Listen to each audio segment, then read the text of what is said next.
Welcome, everyone. I know it's going to take a few seconds for me to hear anything when getting everything set up here. Sorry about that.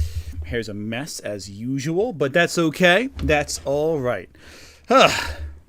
Welcome, everyone, to what's probably going to be a very productive, very not at all controversial stream dealing with a very controversial subject matter. So I'm going to let people file in. I think we already have a bit of a crowd waiting as it is currently. But, yeah. So, obviously it's been a couple of weeks for Star Wars fans. Very controversial. Understandable. Yeah. It's been a lot. So we're on. We're on right now. Well, welcome. And, let's just dive right in, shall we? Am I on? Can you see me? Can you hear me? Please let me know in chat if you're paying attention. Made it. Good. Got some comments already filtering in. That's good to see. Hope I didn't start talking as it was already running, but I don't know what's going on with these streams anymore. So.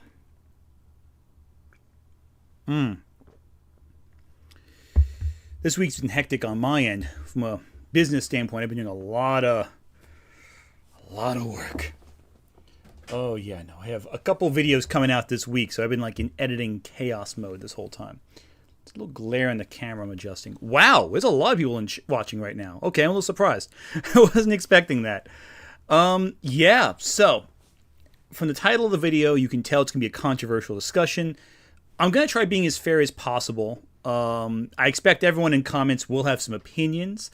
If you want me to share your opinion, make sure to leave a super chat or just shout really loudly, and hopefully I'll notice.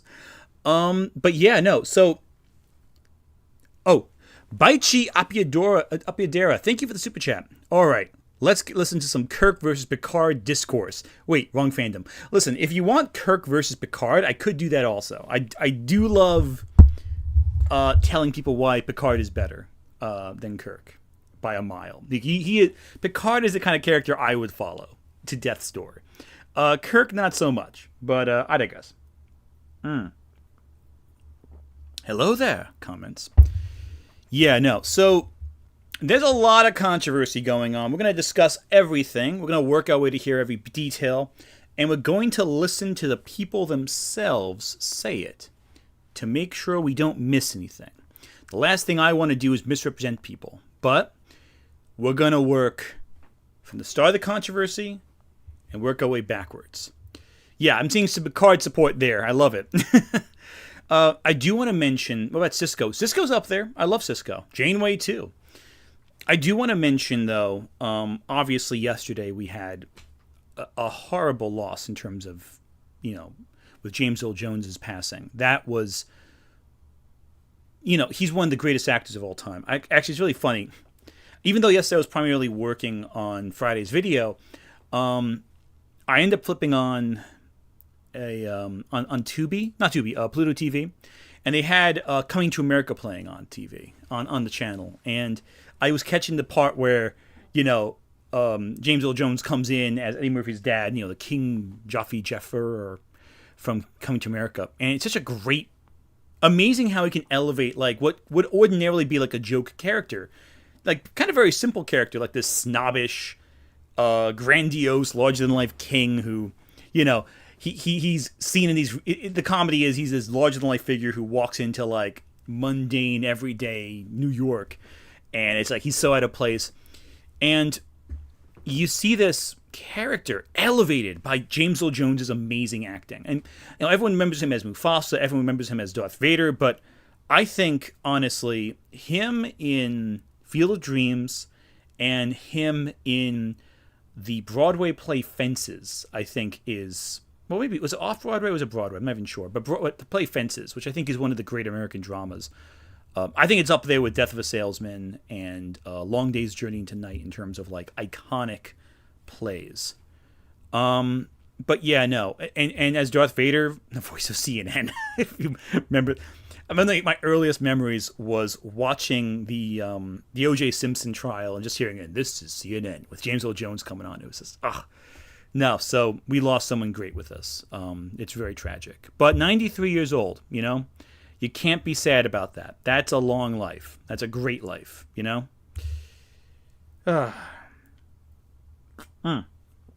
Yeah, he was terrifying in Fences. I agree. I don't want to compare actors, but you watch Fences with Denzel Washington, and while Denzel is great in Fences, especially the film version, I think he was up for an Academy Award, or he won an Academy Award for that. Like, James Earl Jones, man, he was just perfect in that role. Yeah, I shared the scene on my Facebook, well, that too, but my YouTube account. One time I used Facebook as to share James Earl Jones clips. That's the one we used for it. And Dr. Strangelove. Yeah, I think he was the last surviving actor from Dr. Strangelove, you know? And don't forget, he was one of the first African-American actors to play the character Othello on stage. Well, I think it was in Shakespeare in the Park he played it initially, but, you know, it was very rare for a black actor to play the black character Othello from Shakespeare's Othello. I think it was done for the first time in the 1818, I believe it was. I actually mentioned it in a video previously, but I forget I forget the specifics of it. It's been a while. And the voice actress for Sailor Jupiter passed away today. It's really depressing. Like, it's really heartbreaking. A lot of iconic voices from my childhood are going away one by one. It's a lot. Time Othello. Patrick Stewart played Othello with a twist. Everyone else was black. Yeah, that's pretty funny, right? Okay, watch this offensive scene. Well acted, but as written, it just seems a bit justifying toxic parenting styles for my tastes. Well, in context, it's less justification and more James Earl Jones justifying it to himself. Like, he's not the play Fences, he's not a good person. It's a tragedy of his own personal failing. But you see he's trying to instill lessons in his son, but that also causes his son to become distant from him, and very justifiably so. Like, you get the idea, but it's also quite heartbreaking. Sir Jedi Sentinel, thank you for the incredible super chat. A couple pro shots of James's theater work are free in full on YouTube. James Earl Jones is free on YouTube. Driving Miss Daisy opposite Angela Lansbury and King Lear, in a cast that featured Raul Julia, Paul Sorvino, and Renee. Oh, I'm gonna mess this one up. Auberjonois. With last names, I always get thrown off. Okay, that right there. Baichi Apiadera, thank you for the super chat. To shore up some happy, it is Sailor Mercury's birthday. Yes, it is. One of my favorite Sailor Senshis. I love Sailor Mercury so much. Such a great character. I love Sailor Mercury. Now, today we're starting a little early because I know some of you guys want to watch the presidential debates. If you want to hurt yourselves that way, that's fine. I won't do that. Maybe I'll watch Dead Domain stream it, but... Anyway, so let's just jump right into the topic, shall we? Because there's a lot to cover, and frankly, I may not even know all the details, but we're going to go over as much as we can. We're going to work our way with where I think the drama started, and kind of figure things out as we go. And if anyone in chat knows something I don't know, be sure to share it. I want to keep an open mind with this discussion. I think there are merits, based on my understanding, to the whole discussion. But I also do want to discuss everything because I think I will take a very definitive side on the topic. But I want to show my reasoning and discover it fully. Because I fully believe that it's important not to make declarative statements before I know all the facts. From experience, I can assure you that it has ended badly for me, and I'd rather not do that again. Dark Angel 604, thank you for the super chat. Star Wars Theory used to be a cool guy. I stuck around even after he started hating on the sequels. Shortly after that, he became more of a grifter. Yeah, that's my feeling too. I did a review on Star Wars The Acolyte's reviews, essentially, back in July, and I ended up watching a lot of Star Wars Theory's videos for that review, for research. And the vibe I got was just consistently, he seemed like a miserable person. Like, he seemed depressed. Like, obviously, he's a very successful YouTuber. He has a greatly large channel. But, like, he doesn't seem to enjoy anything he does. He always seems a little miserable. And I think that's reflective in his content as well, personally. All right, so let's jump right into this. I'm going to bring up the first tweet that I think... the first thing I saw that I think kind of showcases everything. Now, what I did was I bookmarked a few of these tweets. And hopefully this will... This is all on screen, good. This will illustrate what's going on. and we'll see from there. I may miss a few things, but I'm going to try my best to get all the details as I understand them. So right here, we have this. I'm going to read this to you. It is very small, I know, but I'm going to do my best to read it out loud in full so you're not missing a single word. So this was an open letter to Team YouTube. It was reposted by several different YouTubers and critics and social media people. So I'm not quite sure who created this document at first, but the document created a collective concern that people on YouTube had. Now, I want you all to pay attention. I'm going to lower the volume. I think I'm getting a little chill out here. I want you all to pay attention to something that is not mentioned in the beginning of this discussion. All right? Let's discuss. Dear Team YouTube, last week, actor Amanda Stenberg, they, posted candid comments to Instagram about the rampage of bigotry and vitriol that she had received since leading the cast of The Acolyte, the latest addition to the Star Wars universe. Stenberg's experience is not new. In fact, this known tactic was initially provoked by former Breitbart news editor Milo Yiannopoulos, who aggressively targeted Ghostbusters actor Leslie Jones under the guise of film criticism.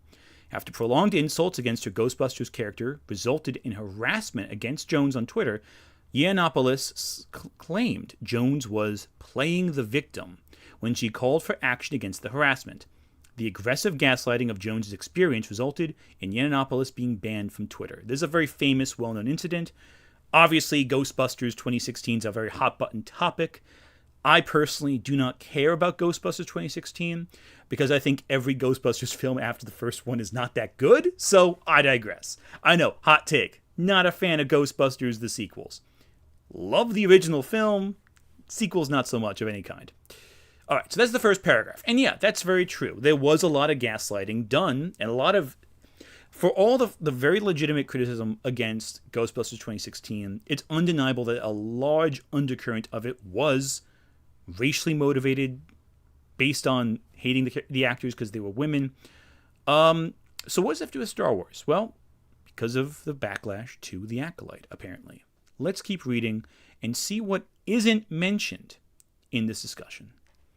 8 years later, Yiannopoulos' playbook against marginalized actors has burgeoned into a multi-million-dollar business on YouTube, which has been permitted to develop unchecked with the help of YouTube's partner program. This playbook's biggest target, Star Wars. Okay. As fans of the Star Wars franchise, we have tirelessly witnessed a handful of YouTube creators continuously drive prolonged insults and harassment against marginalized actors and members of our community. Enough is enough.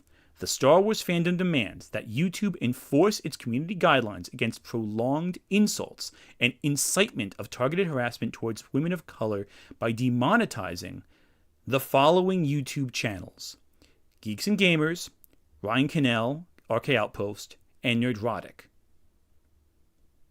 Noticeably, there are 3 channels mentioned, and none of them are Star Wars Theory. Star Wars Theory is not mentioned among those 3 channels. It's just Geeks and Gamers, Ryan Cannell, and Nerdrotic. Specifically, those 3. I want you to keep this in mind for the rest of our discussion. The facts. In 2018, Geeks and Gamers, with 396,000 subscribers, which is about 10 times more than I have, more than that, encouraged harassment against American actor Kelly Marie Tran. Leading up to Tran's departure from Instagram due to prolonged harassment, Geeks and Gamers published nearly 15 videos relevant to Tran's Star Wars Episode 8 Last Jedi character Rose Tico. The channel claimed that Tran's character is one of the most hideous characters of all time, the most unlikable character ever, and exists for forced diversity. Many of the comments found in Geeks and Gamers videos can be seen in hateful comments under Tran's now deleted Instagram posts. So, regardless of what you think about Star Wars Episode 8, which I think Star Wars Episode 8's alright, it's pretty good. But that's my opinion, and I'm entitled to it. Regardless, though, of your opinion, and I know people who hate Star Wars Episode 8, who hate The Last Jedi, and that's fine. You can hate it. You're allowed to. I don't care if you hate it. I think media is best when it's a discussion, when we can go back and forth and discuss things we disagree with and compare and contrast opinions. To me, the conversation around media, when it's civil and when it's centered on fair discussion, I think it's great. I would love, if you don't like Star Wars The Last Jedi, I would love to talk to you about it. Quite frankly, I think it'd be fun.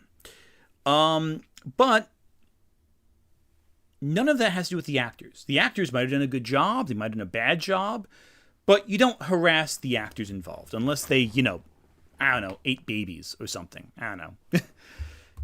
But Geeks and Gamers had a lot of angry tirades about Kelly Marie Tran, directed harassment towards her. Geeks and Gamers championed RK Outpost with 319,000 subscribers, a channel that frequently targets marginalized actors, including Moses Ingram, a black American cast member in the TV series Kenobi.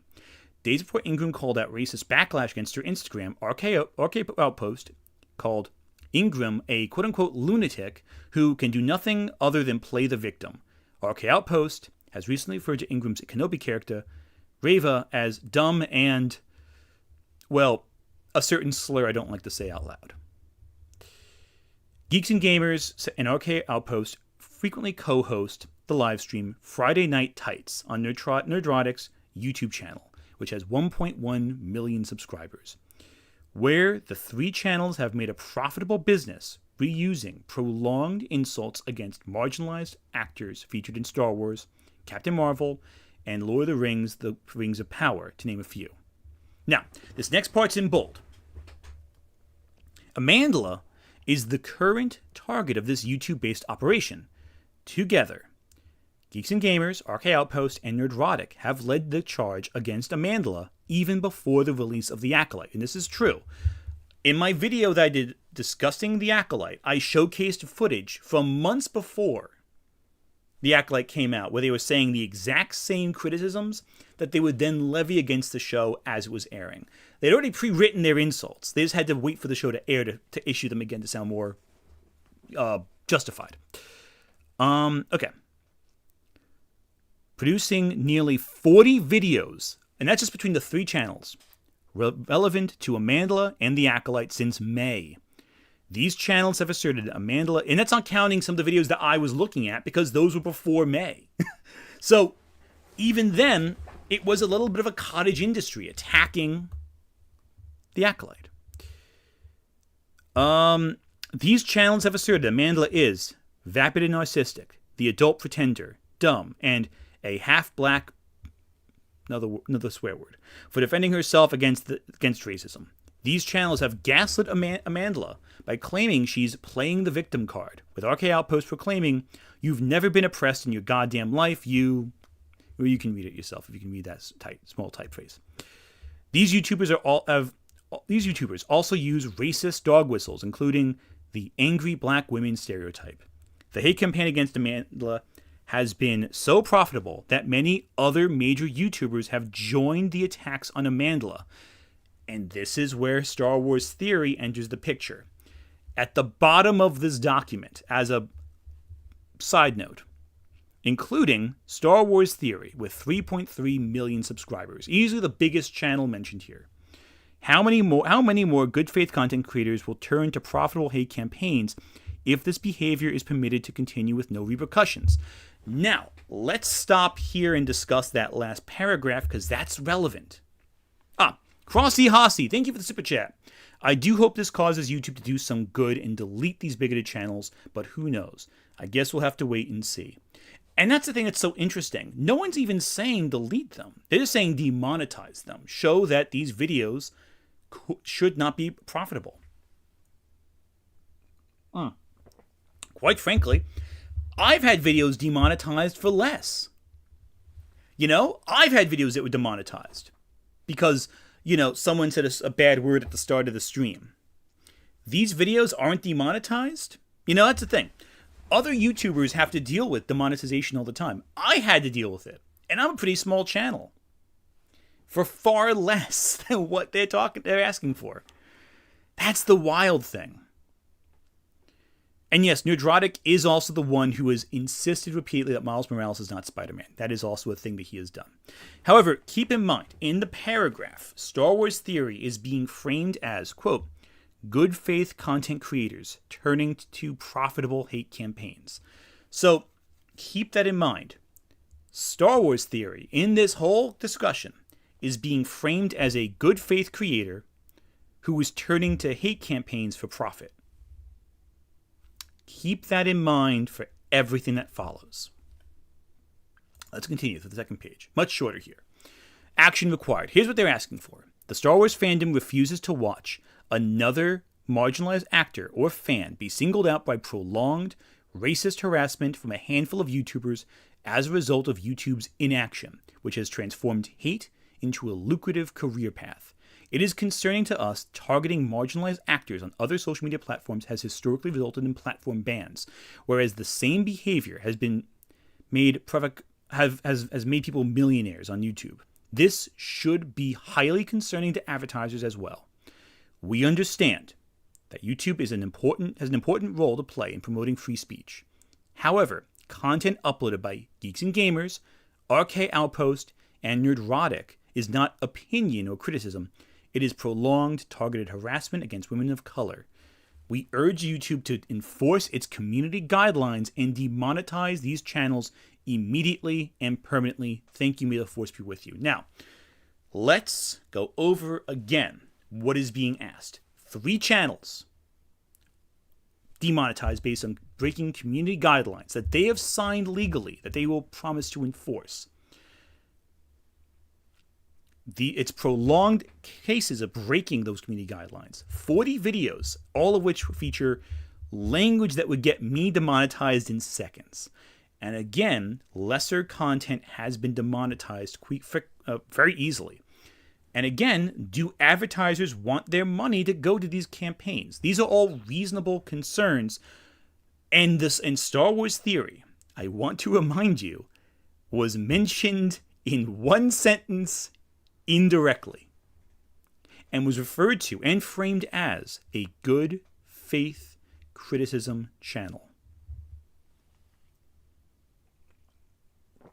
Now, this was retweeted by many, many YouTubers, including Star Wars Explained. I want you to understand, this is the start of it, as far as I know. Now, when we watch Star Wars Theory's video, you can have the opinion that maybe there is more to the story that I'm not saying right now, because there probably is, that I'm just not thinking of or am unaware. I admit I have not watched all of Star Wars Theory's video in full yet. We are going to do it live. You're going to see my live reaction to it. I held back on watching it until the stream started, so you can get my authentic reaction, but know the facts. This initial post that started the whole controversy has only to do with Geeks and Gamers, RK Outpost, and Nerdrotic. Now, if you have doubts about... Sabin, thank you again. You're telling me to shut it. Oh, that's a shame. We're going to have another couple hours to talk. Now, these are essentially... Let me see if I can get this video up here. Of it. Don't act like that's not what we do. I don't build a narrative. I give my opinion. Here we go. So right here we have a clip from the Saturday Night Lights, I think it is. So over here you have Nerdrotic, D-Day Cobra, the pronouns guys hidden by my face, Kel, I'm not sure who that is, Graham Nolan, not sure who that is, Ryan Cannell, RK Outpost, Shatterversity. Ian Comics Division, and X-Ray Girl, who I don't know. Yes, so Sabin, this is actually not a Lily Orchard video. Lily Orchard will not be featured in this entire video. So Sabin here stalks my posts whenever they stalk my posts whenever I mention Lily Orchard and try to insult me for criticizing her. In this case, Sabin, this has nothing to do with Lily Orchard, so you're not even relevant in this situation. If you want to stick around, you can, but we're going to defend, we're going to oppose racism in this video if you want. So Sabin, as someone who is a person of color, I believe this would be something you might like, in theory. Unless you're defending Shadiversity. Anyway, So let's watch this clip where the Saturday Night Lights crew, which includes all the channels that the Note want to criticize, admit that they're grifters. Let's take a listen. No. Welcome to every video we make. We use one little thing and then we build the narrative out of it. Don't act like that's not what we do. I don't build a narrative. I give my absolute opinion. Fucking. You are hard. What we do. Shit. You've made the same fucking video on the same topic at least 7 times a week, Ryan. And you're gonna act like we don't do that. I talk about I talk about says one fucking thing and we make a whole video out of it. That's what we do. I talk about No. Welcome. Yeah, so that's them admitting that they're full of crap. Like, they admit it. They admit that they're full of garbage. This isn't like a subtle thing. They're just telling you exactly, outright, what they do. They're admitting to your face that they're lying to you, or making up stuff, or exaggerating stuff. So, none of this should be shocking to anyone.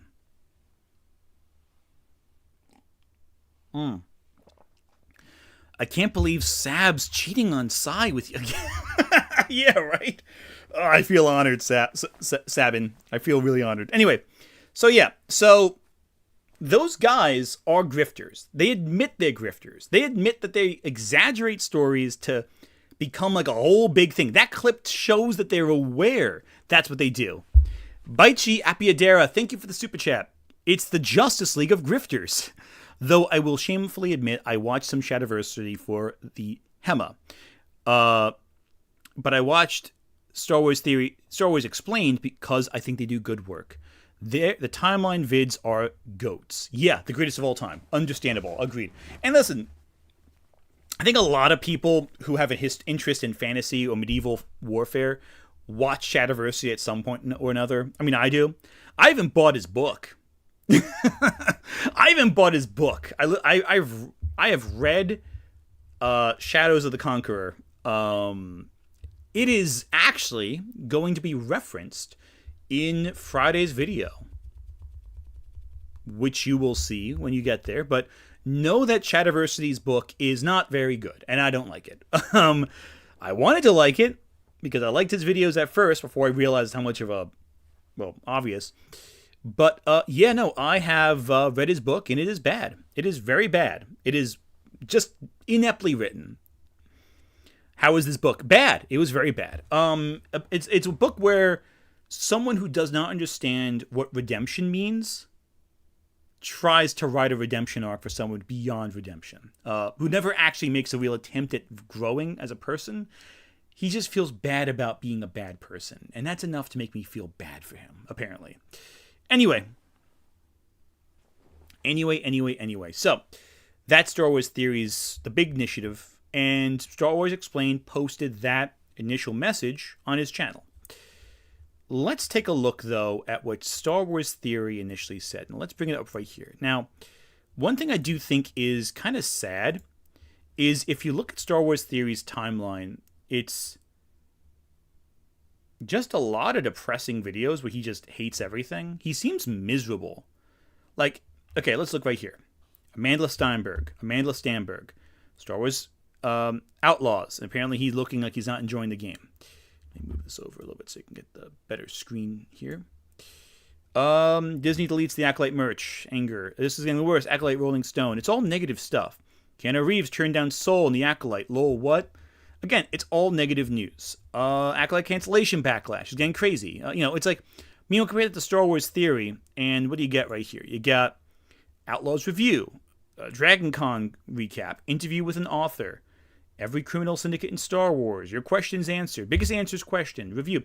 Like, some of this is a little clickbaity, that's fine, but it's, for the most part, pretty positive, Band tier list, ranking the bands of Star Wars. Like all fun, goofy, light stuff versus very heavy, depressing, angry content. Okay, here's some reaction trailers here. And then a generic Kathleen Kennedy video that got like 420,000 views. A lot of these videos are just angry. And it's just his shocked face with like an out of context shot of one of the women from Star Wars standing there.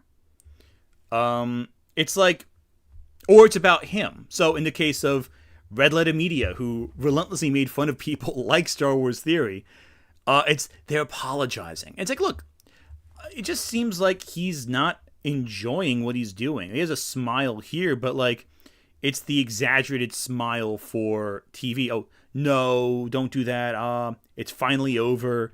It's like, and he's clearly grifting about it. Like, he just seems like he's not having a good time. Like, yeah, he has all this success, but he looks miserable. Anyway, before we get started, let's start first with they want Star Wars Theory gone. The situation is hopeless. Now, again, Amanda Stanberg did respond to racism. Let's first see how Star Wars Theory reacted to the Amanda Stanberg initial reaction. Let's take a look. Fulfill your destiny. TheorySabers.com. Okay. So with the cancellation of the Acolyte, a lot of people online are saying that there are different reasons why it got canceled. And the star of the show, Amanda Stenberg, who played Osha and May in the show, has come out with her own reason as to why it got canceled, blaming a large majority, well, the majority of fans. I have a major problem with it. So let's get right into this video. Before we begin, make sure you leave a thumbs up and let me know in the comments below, do you agree with her, do you not agree with her once you watch the video. Okay, so starting off, trying to be balanced, trying to be fair. Okay, again, a different approach than the obvious Saturday Night Lights crew, or Friday Night Lights, what do they call themselves? But again, it's very clearly from the thumbnail, calling it a meltdown over the reaction. And Amanda Stanberg's response, you're going to see, is very calm. They're very collected. So let's take a look. 8 minutes long, just about, and so this video is probably going to be a bit long in itself. Sabin, thank you for the super chat once again. You're always welcome to send the super chats to insult me to my face. Theory did nothing wrong. Explained is just jelly. Well, we're going to find out. We're trying to keep an open mind here, Sabin. But I believe based on what I'm seeing, I don't know if I'm going to side with you on this one. Nick Wolf, thank you for the super chat. If you have time after this video, you should react to some videos by Hello Greedo, a Star Wars YouTuber who wants to build the franchise up, not tear it down. I love Hello Greedo. You should all watch Hello Greedo. Seriously. Hello Greedo's content is fantastic. I've watched it for years. That got me on board with the Star Wars sequels back when they were just booting back up, because I'm not like a huge Star Wars guy growing up. I was more of a Star Trek fan. I was more of a Lord of the Rings fan. More of a Final Fantasy fan. David Deister. What? Thank you. Oh my God, that is incredible. Oh my God. Okay, so let's read the $300 super chat from you. I always hated Star Wars Explained when they started praising the incompetence of Kathleen Kennedy. So cry me a river, middle finger. Hey, if you want to pay me $300, you are more than welcome to swear me off. Again, we will find out exactly what's going on as we watch these reactions, because I, for one, don't know the whole thing. This stream will have me reacting to it, and hey, maybe you're right. Maybe I am misreading the situation and Star Wars Theory is wrong. But again, regardless, thank you for your contribution. I can't get mad at that. By the way, if anyone else is angry at me and wants to send me $300, you're more than welcome. Seriously. You are more than welcome. Thank you. Thank you again. And again, listen, let's talk a little bit about Kathleen Kennedy right now. Before we get started with this, because I feel like I owe that response a response. Because that's a lot.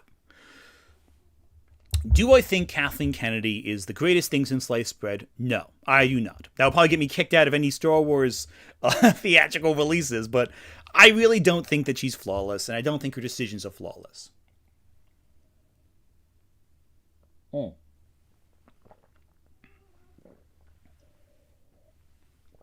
It's a nice chai tea. I might take a break at some point to get more. Now, that being said, do I think that Kathleen Kennedy is responsible for all the problems with Star Wars? Also, no. I think it's very simple to kind of go and point out the one thing you don't like and say, that's why this is bad. That one person is why. And it's easy to do that because it's easy with the film industry to look at the one figurehead, the one producer, the one director, and say, this is the one thing that's wrong. But it's not really the case. There's usually a lot of factors at play. They're sometimes outside of one person's hands or what have you. And, Kathleen Kennedy is responsible for pushing a lot of those, big pushes for content, but so is Disney. So is Bob Iger. So is the guy who was replaced Bob Iger for like 2 years, the bald guy whose name eludes me. X Fidel, thank you for the super chat. I like you, so you're only getting $3. I love it. That's fair. Dark Angel 604. Imagine paying $300 to insult someone. Lol. I'm glad. If you want to insult me that much, then go for it. So again, but again, he's not really insulting me. He's insulting Star Wars Explained and Kathleen Kennedy. I'm not insulted by it. That was a comment directed at them. If they want to flip me off along the way, that's cool too. But that's a Kathleen Kennedy response. Now, so the issue I have with Kathleen Kennedy criticism is that Kathleen Kennedy is not the sole person responsible, and just criticizing Kathleen Kennedy, I think, draws away from the real complicated problems here. That the Disney marketing machine pumps out content. And Kennedy has done a lot of good historically. Jurassic Park, Indiana Jones. He's worked on a lot of major projects. But again, it's too easy to say the one obvious figurehead's the sole person at fault. Usually these things are the result of a corporation's failings, not an individual, because a corporation is always bigger than a person.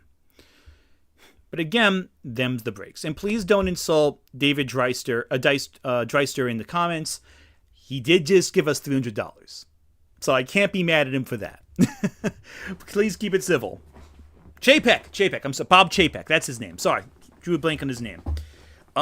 It was Chapek and Iger's decision to pump out content from Disney Plus, content that overburdened Marvel, that overburdened Lucasfilm.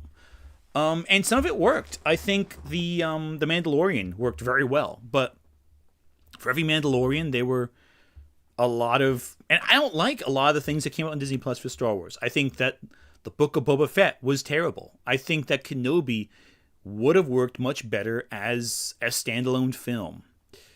There were just too many people in command and too many cooks in the kitchen, and Kathleen Kennedy either chose not to oppose that or thought it was a good idea. She's either part of the solution or... Yeah, anyway. So, Baichi Apiadero, thank you for the super chat. I don't know anything about the background, just that Star Wars definitely needs a break. Star Trek carries Paramount Plus, and they aren't spamming shows. Agreed. And Star Trek has always been better at balancing episodic narratives that don't feel like the only thing that exists in the world. Anyway, let's keep going. It is the most like kind of narcissistic, lack of self-awareness, lack of the actual situation, lack of reality, and she even says that she's living in her own bubble of reality essentially, and really just an inability to take any accountability whatsoever for the cancellation of this show, and just really throwing a lot of buzzwords at those who didn't like the show. Racist, sexist, bigots, alt-right, this and that. Oh, yeah. Oh, we're going to get into it. So here's the problem with that right now. You say that Amanda Stenberg is using buzzwords, but then you use buzzwords to describe what they're saying. So what Star Wars Theory is doing is, rather than allow the video to speak for itself, is telling you from the beginning, here's what you should think about it before you make your opinions of it. But let's keep going. Amanda Stenberg, the star of The Acolyte, telling us why the show got canceled as she does her hair. Because she's such a busy girl, she can't give us the respect and time to look at the camera. She has to do it while she's doing her hair. That's what we're dealing with here. That doesn't even seem important. That's irrelevant. It's obviously like a trend based on TikTok stuff. People do that all the time on that social media platform. But I digress. All right, great. Maybe I should do this response video like on the toilet. Now, again, it's taking a full minute before getting to the point of this. I uploaded this on my Twitter, on my X, 3 hours ago. It is currently 5 a.m. Just finished a meeting for Theory Sabers with my team in Europe, and Come on, just get to the video. I thought I would get on here and just speak candidly. I hate doing this, but I'm gonna do it. It's like what, every streamer said when the new Acolyte episode came out. Just get to the point. Fuck off! I don't use social media very much anymore. And I'm so happy about that. But there are many folks out there that I want to acknowledge and I want to show appreciation and love and support for. So that's why I'm hopping on here to talk about this, which is that our Star Wars show has been canceled. And I'm gonna be transparent and say that it's not a huge shock for me. Of course, I live in the bubble of my own reality, but for those who aren't aware, that's promising to lead a conversation like that. There has been... Again, right now, let's compare the two reactions.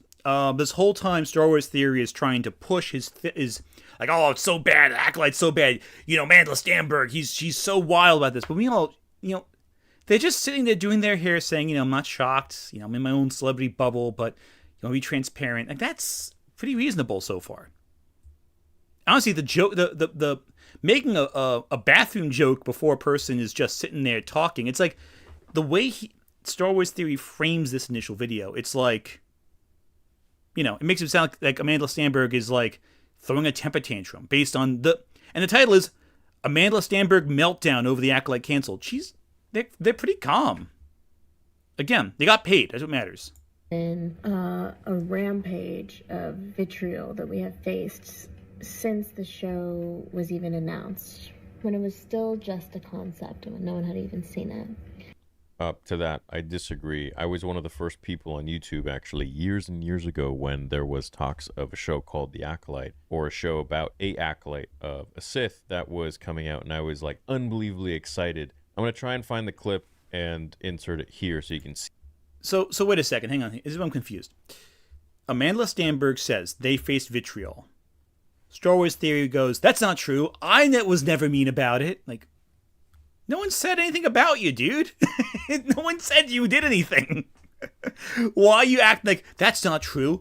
I was praising it from the beginning before anyone was cast. Like, who cares?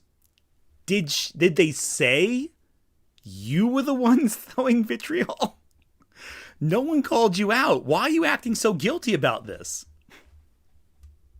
Anyway. See, the evidence, proof, receipts. Leslie Headland's Acolyte show that's coming up, I essentially said in last night's stream, good guys necessarily. Again, none of this matters because they're not talking about you. Such as myself, we were really hyped for it, man. I mean, in streams, I remember even talking about how... Right, but, okay, so here's the problem with this discussion. No one is saying you were the only person who was expressing vitriol over the Acolyte. It's like, okay, so I'm noticing a trend here. Someone says people did this thing, and Star Wars Theory is like, that's not true. I never did that. I'm like, okay. Then, like, who cares? No one's asking you, dude. It's like, here's the thing. If you walk in a place and you say, wow, this is terrible. Someone just stole money out of the register at this place. And you go, that's not true. I didn't even see the register. I'm like, that's like putting a guilty thing over your head. Like, that's not true. I didn't steal any of the money. Like, no one asked you, dude. Come on. How excited I was for the show. I think don't care. Comments don't care. Like, and that's not her fault. It's really not her fault. Is so unbelievably irresponsible in your position to say such a thing, because it's simply not the case. Like, where are the facts? That have you interviewed every single person that didn't like the show, and you're now saying that the reason that the show got canceled is because they're all bigots and racists and alt-right? I mean, I'm Canadian. I don't even fall into your guys' American politics, nor do I give a shit. Yeah, okay. I just want cool I Star Wars shows. I must have skipped something. Can we maybe I must have skipped they were something. making? And I just think the premise of a Acolyte, a Acolyte of a Sith, I mean, it's so promising. There's so many things that we could have gotten out of that. So that right there, it's not true. And that's when we started experiencing a rampage of, I would say, hyper-conservative bigotry and vitriol, prejudice, hatred, and hateful language. 100% there are racist people out there. Everything she just named, those people are out there. They exist. They exist in my YouTube comments, in other people's YouTube comments, other people's social media. We've all seen it. But to say that that's the majority, I mean, nobody had a problem with... No one said the majority. No one said it was the majority. Just that they faced a wave of it. So again, that's the problem. He hears criticism and conflates it with it's the majority of people saying it. That's not what's happening, though. If I said, hey, and again, I don't need to make another dumb example. It's pretty obvious what the problem there is. Nick Wolf, thank you for the super chat. Ever since he got called out for making his own Star Wars sequel trilogy with AI Mark Hamill by actual Mark Hamill, Star Wars Theory deserves no benefit of the doubt. Yeah, so in case you don't know, Star Wars Theory tried making a fan film sequel trilogy replacement, which, okay, you know what? That's fine. You're allowed to make your fan films. But the problem is used AI to replicate Mark Hamill, which Mark Hamill then criticized directly. Star Wars Theory on his own channel then made a big deal about it. But the point is here that with this thing right here, Amanda Stanberg says they received hateful comments. Star Wars Theory hears all of the negativity the show received was vitriol. It's like, but no one is saying that. So I can only assume one of two things. Either Star Wars Theory has a problem listening, or Star Wars Theory knows that if he says something different to what she said, his audience will only listen to what he's saying. Or it's a combination of the two. Because either Star Wars Theory isn't properly listening to what she's saying, or he's playing a bit. There's no other way around it. He's either ignorant or lying. Samuel Jackson as Mace Windu, back when I would say this was even more prevalent. You know, when racism was even, if we go back in time, it's closer and closer and closer to the times of like severe racism where the world was quite racist. And I feel like as time goes on, we're really diluting that, which is amazing. But no one has a problem with the color of someone's skin. Everyone wanted John Boyega to succeed, right? There are those kind of people. Hang on. So first, he says there's racist in his comments. He's seen it. There's really very real racism. Then he's like saying, well, you know, back when Mace Windu came out, it was closer to the era of slavery. Therefore, racism was worse than it is now. And then he's saying there is no racism. In 30 seconds, he changed his perspective 3 times. Again, the problem is here he's flip-flopping. And again, I know he's doing this off the cuff. He's not scripting these. I've said dumb things when I'm saying something without a script. That's understandable. That's fine. I get that. So I'm not going to hold that too much against him. But the fact remains that he's shifting the gears a lot, and he's doing it with a platform that's massive. Even if, in the spur of the moment he said this, he still had to edit this together. He could have gone through and edited these clips out. You know? Even if you say, oh, it's spur of the moment discussion, it's fine. He could have still edited this.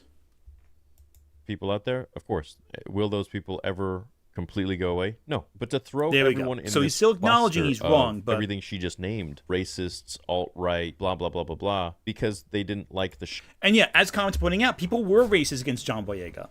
So even his own example is revisionist history.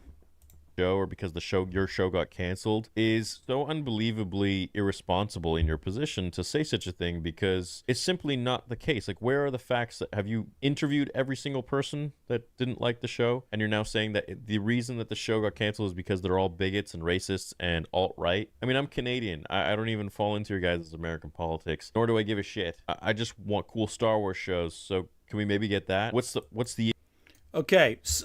This is getting a little ridiculous. I don't think I have to watch the whole thing to show you this is getting a little bit dumb. Because he's acting like Amanda Stanberg says they face bigotry. His response, have you interviewed everyone who ever criticized your show to find out? Like, this is really ridiculous. Okay, so let's move away from that, because we really want to focus on the Star Wars explained element of it. But let's go a little forward here. They want Star Wars Theory gone. So this is in response. So, as you remember from the initial comment, that whole thing started in response to the backlash the Amanda Stanberg video caused. So, this is, I think, Star Wars Theory's response to the initial statement. video? Is it, though? She called everybody bigots. No, bro, she called everybody racist. What? Everyone alt-right. I take offense to that, man. I'm not a racist just because I didn't like a show. 'Cause I didn't like a Star Wars show that makes me a racist? What? Am I not allowed to speak out about that? Am I just really like, yeah, you know what? Got me there. Put your hands up. Oh, that is insane. We're not doing a 7 psychopaths scene. Wow. He always has to put his fucking ugly face in every thumbnail. Okay, this is... Done and done. Done. Wow. Now they're actually trying to get my channel removed off YouTube by mass reporting it. That's a new level of viciousness. Take away someone's livelihood because they don't agree with your opinion on a film. It's not even my livelihood. It's, you know, I have people that work full time that support their families, their children, through me, through Theory Sabers, through the YouTube channel. That's a next level of evil. I'll tell you that much. And this is probably a kid or something like that, someone who just doesn't really understand life. But you know what? That's a lot of really bad karma points coming their way. That's not good. Okay, so let's see right here. So people responded to Star Wars Theory's Amanda Stanberg response and said that his channel should be taken down. Someone on YouTube, someone on Twitter said that. Now, obviously, I don't believe that Star Wars Theory's channel should be taken down. Even with the statement, the only 3 channels I thought should be facing any repercussions are the ones that are very overtly grifters. And even then, I don't know what the exact response should be, but the big movement was focusing on 3 specific channels, and Star Wars Theory is responding to some tweet on Twitter. I have received worse hate campaigns than this dude. Okay? I've received worse than this in my lifetime. Most people online have faced worse backlash. And you're showing your audience of millions a couple of random tweets and saying, this is evil. Karma is coming their way. Like, come on. Use your platform responsibly. You have a platform of millions of people. Yeah, it is bad that someone is maybe false flagging your content, but you can argue it with YouTube. And clearly his content has not been removed. This was 7 days ago. If his content was actually being seriously flagged, he would get a response. In fact, there's no evidence that he's being flagged at all. Just someone on Twitter saying, we should get rid of this. This is bad. People aren't entitled to like your content. People don't like my content. That's fine. I can live with that. Anyway. I've seen a lot on YouTube. Never seen this. Never seen someone try and report my old channel. That's crazy. I usually ignore all the hate and all the lies. There's so many lies I see that people make about me. They make about my company, about Theory Sabers. It was just a week ago I went into the Discord group, the Lightsabers Discord group. I was politely just explaining to them that their lies have no base at all about my company. And very, very politely, very kindly. What lies? I'm curious. I just want to know what lies you're talking about, that's all. And they kicked me out. And they banned me. Oh well, bad karma for them. I seem to remember your own fan base prematurely judging the show and not watching because lesbian space witches, DEI hires, and other bullshit that came from the Fandom menace and your channel. That's what she's referring to. I didn't know that those people had that much power to stop an entire passionate fan base that made Star Wars, which is the biggest IP in the world, to not watch something. Because those people still existed during The Mandalorian, during the Ahsoka show, during everything else, you know? Yeah, but you know that people are talking about specifically the specifics of the Acolyte with those comments, right? Like, lesbian space witches does not make sense as a criticism of The Mandalorian because unfortunately that show lacks lesbian space witches. I personally think that all shows would benefit from more lesbian space witches, but what do I know? I'm just some person on the internet. Star Wars is arguably the biggest IP in the world, arguably. Though I would argue that Marvel has got it beat. I'd argue that One Piece might even at this point have it beat. It's massive, undeniably so. But Star Wars is definitely, I don't know. And plus, here's the thing. Was The Acolyte a great show? No. Was it a show that demonstrated the potential for improvement? Yes. And one thing I always like to talk about when I think about shows that have a rough first season is I think of Star Trek Next Generation. The first season of Star Trek Next Generation, it's kind of its weakest season. In fact, if that show came out today, it would have gotten canceled after one season, guaranteed. Baichi Apiodero, thank you for the super chat. Star Wars is the biggest IP in the world. Pokemon would like a word. Yeah, Pokemon too, another contender. Also Minecraft, strangely enough, because you think Minecraft's fairly new, but if you take a look at dollars that it brought in, Minecraft is a huge franchise.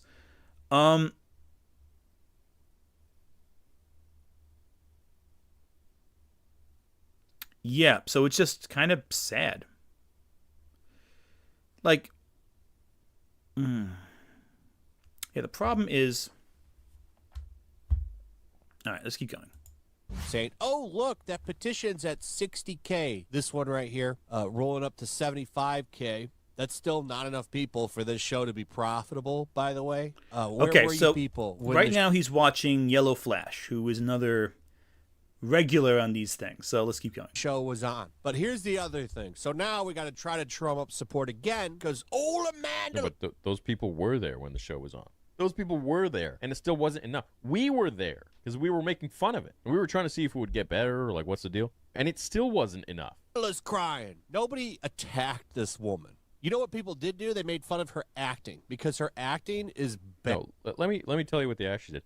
They reacted to her freaking diss track calling fans racist. I mean, which actor? Imagine Brie Larson made a diss track. Oh, didn't she say something about white men anyways? I can't keep up with all these Hollywood people and their meltdowns. And I call it meltdown because it's like psychologically, like what is going on in your brain where you cannot take any sort of criticism or you can't take any sort of accountability that the show was maybe bad. And you reflect that on yourself, so then you project it back to the person. You're all this buzzword. You're all that. Very intelligent. She's not. Okay, so here's what I find really bizarre about this clip.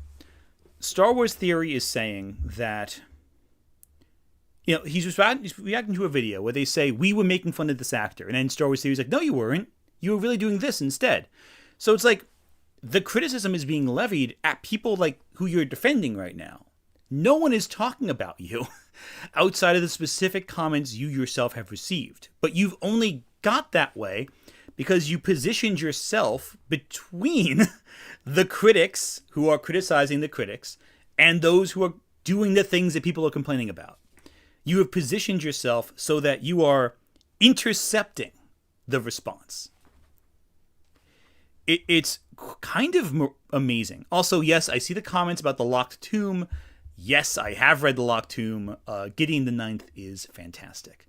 But yeah, no, here's what the problem with all this so far. With what I'm seeing, let's see, we can keep watching.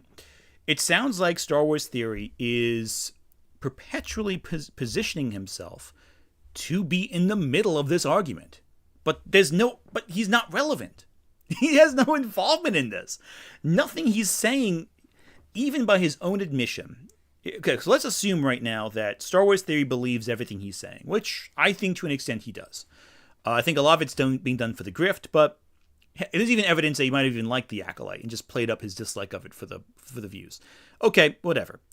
Why are you deliberately putting out a video where you're defending other people?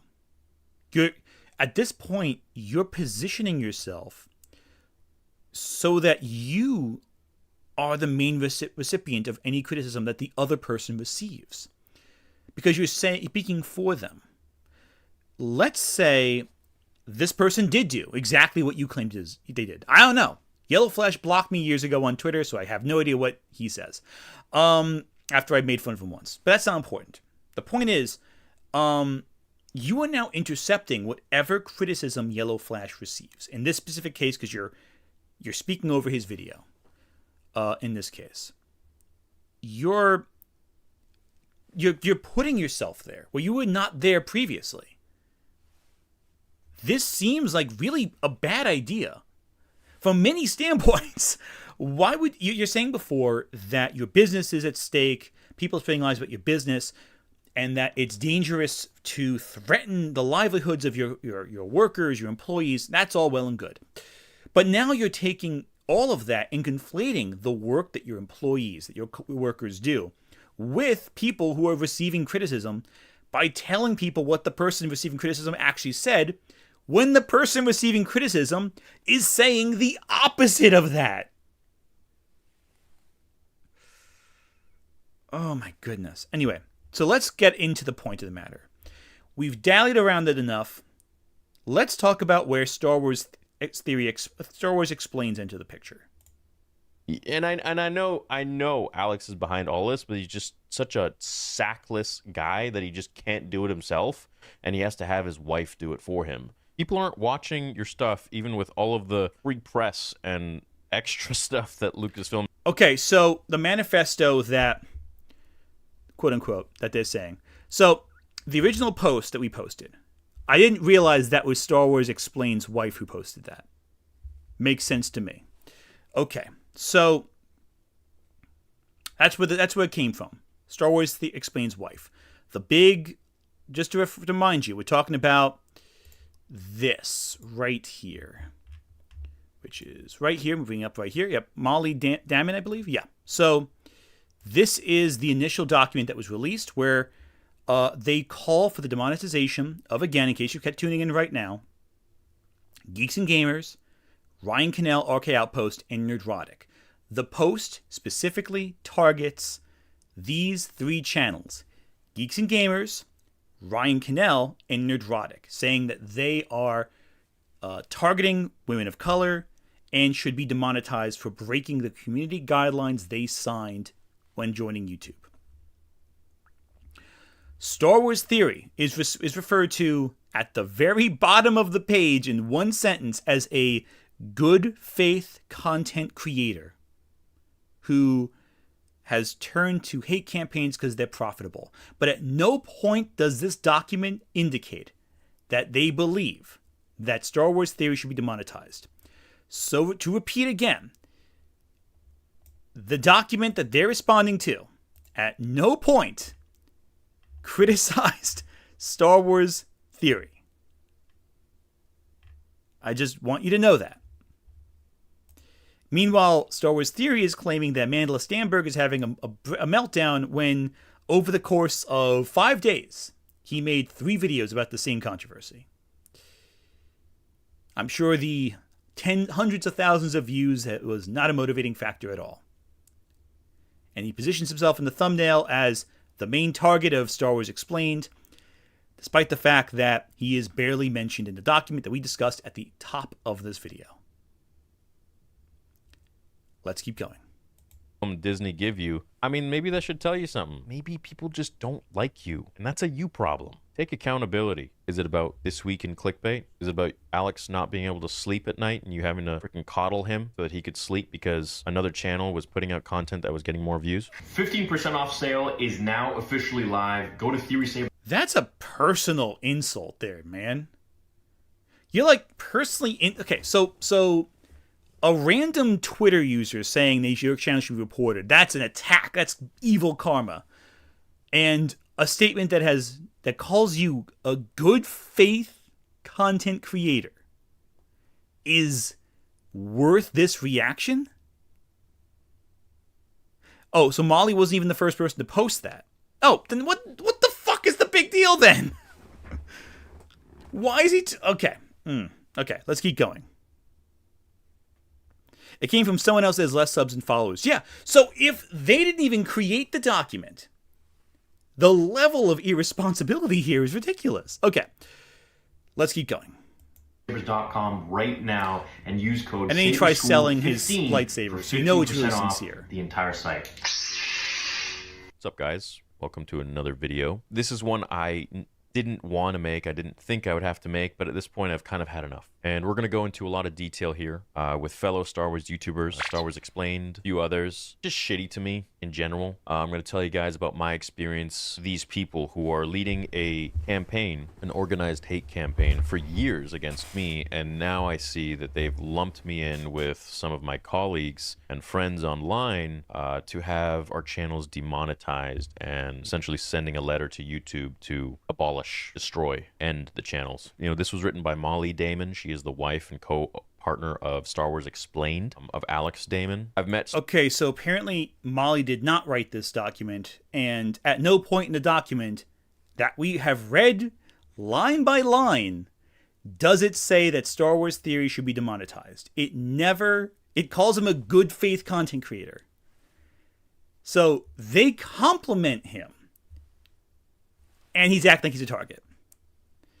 Baichi Apiadera, thank you for the super chat. Shout out to Ant's YouTube Rex exposing he is a Monarch fan. Yes, I am. I love Monarch. Monarch is great. I've always liked Amanda Lee's stuff ever since her fan song days. I think she's really cool.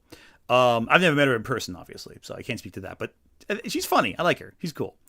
There may be a Monarch cameo in Friday's video as well. I might have slipped that in there as an edited clip. Not like Monarch shows up in the video. I just took a clip and shoved it in where relevant. Anyway, but that's beside the point. Let's keep talking. Star Wars Explained in person several times. I've met his wife, Molly, several times. Let's get to it, No name calling, no anger, no nothing. Just judging things very objectively. No name calling. No name calling. Do it himself, and he has to have his wife do it for him. People aren't watching your stuff, even with all of the free press and extra stuff that Lucasfilm and Disney give you. I mean, maybe that should tell you something. Maybe people just don't like you, and that's a you problem. Take accountability. Is it about This Week in Clickbait? Is it about Alex not being able to sleep at night and you having to freaking coddle him so that he could sleep because another channel was putting out content that was getting more views? Let's get to it, No name calling, no anger, no nothing. Just judging things very objectively. But at this point, I've kind of had enough. And we're going to go into a lot of detail. Ryan Kinnell, RK Outpost, and Nerdrotic. Many of the comments found in Geeks and Gamers videos can be seen in hateful comments under trans now deleted Instagram posts. Okay, so in court, if this were to go... Now, as we discussed, because we read through the whole document, he's skipping a lot of the document, and the image is very, very small on page. It's kind of hard to read. I will be linking the whole document in the description of this video when it replays, so you can read it in full yourself. I find it funny how he jumped over a lot of stuff. So he basically jumped around 3 different paragraphs of content to say what he said, to eliminate the specifics that were said, to make it sound more ridiculous. Go to court, they would have to prove that it was indeed all of Geeks and Gamers posts that motivated a ton of people to throw hate and vitriol, and to get that kind of information is going to be pretty difficult because it's not like Geeks and Gamers was the only channel that was saying that Rose Tico was a horrible character. There were just a lot of people that just weren't happy when they were like, man, that movie sucked. I saved you. Not fighting what we hate. Of a fictional character that was written. These channels have gaslit Amandla by claiming she's playing the victim card. Okay, but that's their opinion. They can say that. They don't have to agree with her. With RK Outpost proclaiming, you've never been oppressed in your goddamn life, you bitch. I mean, shit. Just seems like they got a problem with Ryan. I mean, Ryan's angsty, bro. There's a lot of shit that Ryan says that I don't agree with. I think it's a little over the top. But to be honest, you get Ryan drunk and he's like this soft, sweet little guy. Ryan is a pussy compared to most older American men. Well, one, I'm sure you're very experienced with older American men, Kev, because I imagine they fuck you in the... Hey. The hate campaign against Amandla has been so profitable that other major YouTubers have joined the attacks on Amandla, including Star Wars Theory, 3.3 million subscribers, 3.33 million. Some respect, please. Molly. How many more good faith content creators will turn to profitable hate campaigns if this behavior is permitted to continue with no repercussions? Now, look, So the only paragraph he read in full was the very last paragraph on this page. He ignores all the other paragraphs, including the ones in bold, to focus on the one thing said about him. This is the only time he's mentioned in the document, by the way, as we confirmed before. Let's keep going.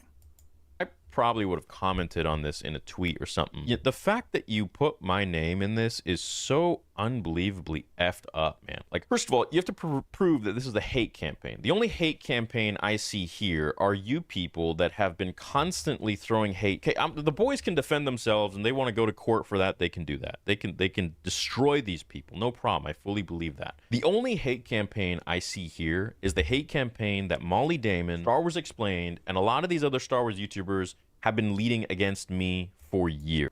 Okay, let's take a look at something for a second, shall we? Let's go to Star Wars Theories channel. Video by Mandela Steinberg. Video about The Acolyte, video about the Acolyte, video about the Acolyte, video about the Acolyte, video about the Acolyte, video about the... This is post Acolyte airing, by the way. That's a few things right there. Video about the Acolyte, video about the Acolyte, video about the Acolyte, video about the Acolyte. Video about the Acolyte again, video about the Acolyte, video about the Acolyte right here. So these two are videos that aired when the video aired. There were 4 videos that aired the day the Acolyte debuted. And you have such comments as... Leslie Headland responds to Yoda in the Acolyte. It's my show, all caps. Star Wars Theory, we'll get sued for this. Well, that has nothing to do with it. Straved Meteor apologizes to Star Wars Theory over the Acolyte. Acolyte video pitch meeting, full reaction. Leslie Headland confirms Plagueis' Khmer's master. This is bad. Leslie Headland does it again. Says Soul is sexist. WTF. Oh, Kathy, which I can only assume has to do with the general Kathleen Kennedy video. So, again, these headlines, to those who have not seen the whole videos, now be fair, I haven't clicked on any of them. As you can see, I have no runtime on any of these videos, so I have no idea. Maybe he has these great videos, but the thumbnails themselves are contributing to the culture. The titles are contributing. They're very leading. The content itself could be great. I have no idea. But the content, at the very least, is very leading to a specific avenue. And the problem is, this is bad. This is awful. Every single one is like very negative. They're all these, this is getting worse. Meltdown. It's like kind of weirdly, even if you argue that there's not a hate campaign, which I'm not saying there is, I'm just saying that's what they're saying. You gotta admit, this is all very clickbaity. It is contributing to the feelings of anger people feel towards the Acolyte. And thus, it's hard not to divorce that from that whole culture, even if you argue that you're not doing it. See what I'm saying? Dark Angel 604, thank you for the super chat. Funny thing is, Mark Hamill never called out Theory. A Twitter user asked Mark if Theory had permission to use his likeness, and Mark simply said no. Yeah, exactly. But this seems like a reoccurring thing, doesn't it? Like, someone criticizes Theory, and a video comes up next day describing how he's being lied about, how he's being attacked. Like, here's the problem. Like, at a certain point, it would be more beneficial not to talk about it. If you're genuinely worried about people actually getting angry, just don't talk about it. Let it slide past. You're barely mentioned in it. Let it drift to the people who are being affected by it. But you know it's profitable to rage bait about this and make a big deal. So let's keep going. How many more good faith content creators will turn to profitable hate campaigns? It's all about money. Molly Damon and Star Wars Explained, in my opinion, are obsessed with money. Here we go. Let me take... Okay, so he's ignoring the rest of the document that says the whole point is that YouTube monetizes it. They want these 3 specific channels to be demonetized to demonstrate it's not okay to criticize. They're not saying they want the money instead. Get back to the very beginning. All right, October 6th, 2016, 5:55 a.m. Okay, wait a second. 2016. What? What? 2016? That's... What the fuck does that do with what... Okay, let's keep going. My name is Alex from over at Star Wars Oh, Explained. no. I wanted to just say hey and introduce myself. You're growing insanely fast. Congratulations. You're going to have that silver button in no time. If you ever want to talk Star Wars or YouTube, please feel free to email me. I've got a dialogue going between pretty much all other Star Wars YouTubers. And while some are more friendly and open than others, we've all been pretty cool about sharing advice, collaborating. I actually do have a question for you. You kind of popped up on my radar because I saw this ad on one of my videos. Yeah, really, Alex. Like 8 years later, yeah, for sure, that's the reason I popped up on your radar. No. There's no way you're this petty. The guy sent you an email in good faith 8 years ago. And you're talking shit about it? Oh my God. Lord Apep, thank you for the super chat. And yet he is trying to sell Sabres money. Yeah, that's the funniest thing. He's saying they're so obsessed with money when in the beginning, first 30 seconds, he promotes his company. This is unbelievable. Oh my God. Dude, in what world do you think that's acceptable to do? To show private correspondences where a guy's approaching you in good faith? Okay, let's see what he says. I personally, this is striking every red flag in my system. This feels ethically wrong to me, but let's keep going. This ad that my network put up for literally 5 days, that's what made you... Okay, yeah, sure. I don't want this to sound like I'm angry at all or anything. Why the fuck would you be angry? Why would you even say that? She got your ass. Because this is literally telling me right there that you're angry. And believe me, he was, because I have more to say about this when I actually met him. On the Baichi Apiadera, thank you for being a member for a month. The petty is real. Also, realize I had this.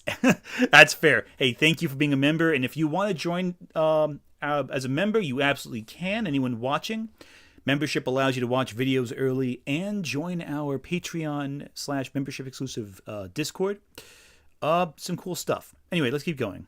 Contrary, I'm very curious if you found it to be a good strategy. 50,000 subscribers in only a couple months is crazy good. So you're obviously doing something right.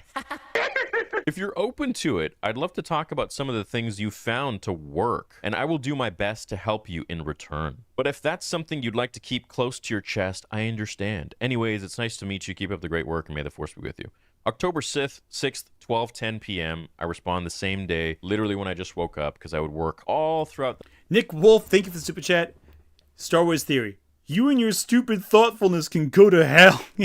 Yeah, this is so terrible. Like, this is an email of introduction saying, hey, buddy, what's going on? Not hey, buddy, they don't know me yet. Okay, this is really cool. I found this ad, what strategies are you using? This is really cool. Networking, discussing. That's what businesses do. Businesses love to discuss and trade, not businesses, but like colleagues, basically. Like, he's approaching Star Wars Theory out of friendship. What does this have to do with present-day controversy, especially when they frame you as just another content creator? And meanwhile, the whole time you complain about money and saying, oh, money this, money that. Meanwhile, they're talking about subscribers and popularity and view counts and strategies to best benefit each other as a mutual network. Anyway, this is... The night, I'd sleep probably around 7 a.m., and then I'd get like a few hours of sleep, and I'd wake up and I'd get right back to writing videos. No eating, no gym, just freaking no dating. I just... a million subs in a year. Cool. Anyway, so hey, Alex, thanks for reaching out. For sure, ask away. If you want to chat through email, here is fine, or we can chat through Facebook or whatever. Either works. It says, hey, saw your tweet. Sorry I missed it for a couple days. Thanks for getting back to me. Chatting through email is fine. All right, so cool. No worries, man. My name is Neatus, by the way, but my friends call me Tus for short, or Nia. It says, so you're inquiring about the ad. I only started advertising through my network last Wednesday, and I haven't really seen any benefit to it thus far, so I may cancel it. What I've done is essentially just dedicate my days to making videos I find interesting. Adding music, and that's about it. The main video... Okay, so he ran the ad 5 days ago. Star Wars Explained saw it and reached out about it. It's not a strategy that worked for anyone. There was not much return on the investment. That's fine. Oh my goodness, that is weird. That propel my channel are fan fictions where I write a story and act it out. According to my analytics, most new subscribers come for those which I feel sets my channel apart from others. Now, when I say that, I didn't know what the hell analytics were. I didn't even know how to read them. I just figured, oh yeah, I get a lot of views on my fan fictions, so that's probably what people come for. So I've been talking to Fact Free quite a bit, who is the lore master. He changed his name, and we're talking about doing a collab together. I emailed Stupendous Wave about it. He never responded, so I guess he's not down. My plan was to write a cool fan fiction and have you all play as different characters, which would be cool and something to excite all of our viewers. Your channel is the level I'd like to be at by next year. How did you grow it? Any tips? By the way, if you're cool with it, can we put each other in our suggested friends list? Nice to meet you, Tus. Yeah, I was really curious about the ad. I've always considered giving that a shot, but as always skeptical. Bummer you're not seeing any benefit from it. Are you able to dedicate all day, every day to this? If so, I'm crazy jealous. I currently have a full-time job and have to do everything at night. Actually, you told everyone at the Lego booth in Chicago that your wife helps divide the workload into two. I would totally be down for a mass collab.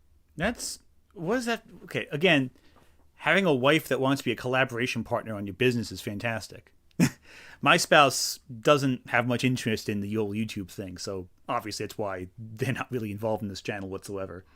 But that's a different matter, you know? And hey, maybe at the time they weren't working together, you know? Unless you happen to know how Star Wars Explains business works, you don't know. So let's keep going. Like you're suggesting. Again, so far this doesn't make sense. So Star Wars Explained said, "Hey, I really look up to your channel. I think you're having some great growth. I'd like to collaborate. Let's talk about business, discuss analytics, what have you."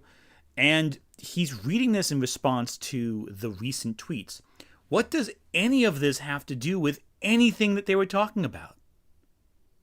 And yeah, I can add you as a recommended channel. As for tips, the main thing I would suggest is you're already doing often better than I am. I think I have a lot I can work on. I need to be better with my titles and thumbnails and general SEO, in my opinion. Right off the bat, he's like, oh, he's just getting these views because of his titles and his thumbnails and clickbait. Please understand, everything I'm saying, you will see it all unravel. We're going to get to all of it. But I think the most important thing is consistency, which you're already doing great with. Looks like you're growing faster than me and a lot of the other channels, so you should easily be in the 200K range soon. Took me almost 2 years to get there. Really, the best tip I have is just be cool and friendly, which again, seems like you are. Stupendous can be a little slow to open up and protective. He's definitely the quiet side with me, but he's starting to warm up. Good talking to you. If you ever have any questions or just want to chat Star Wars, you can always shoot me an email or tweet something. I guess I can't anymore because you guys blocked me.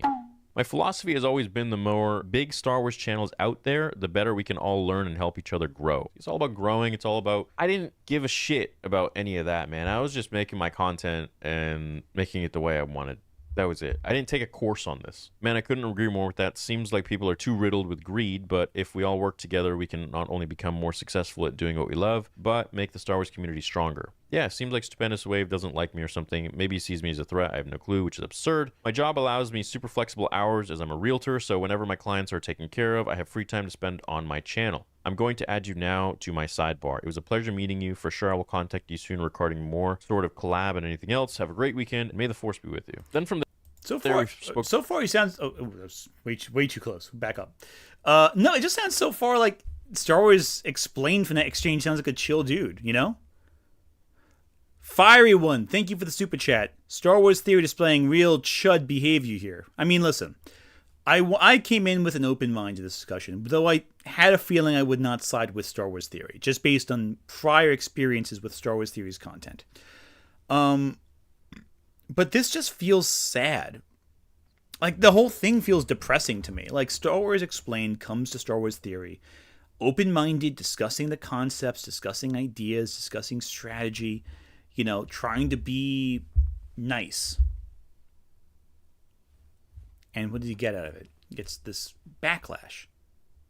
He gets his emails read out loud 8 years later by a guy who remembers the specifics and wants to prove a point.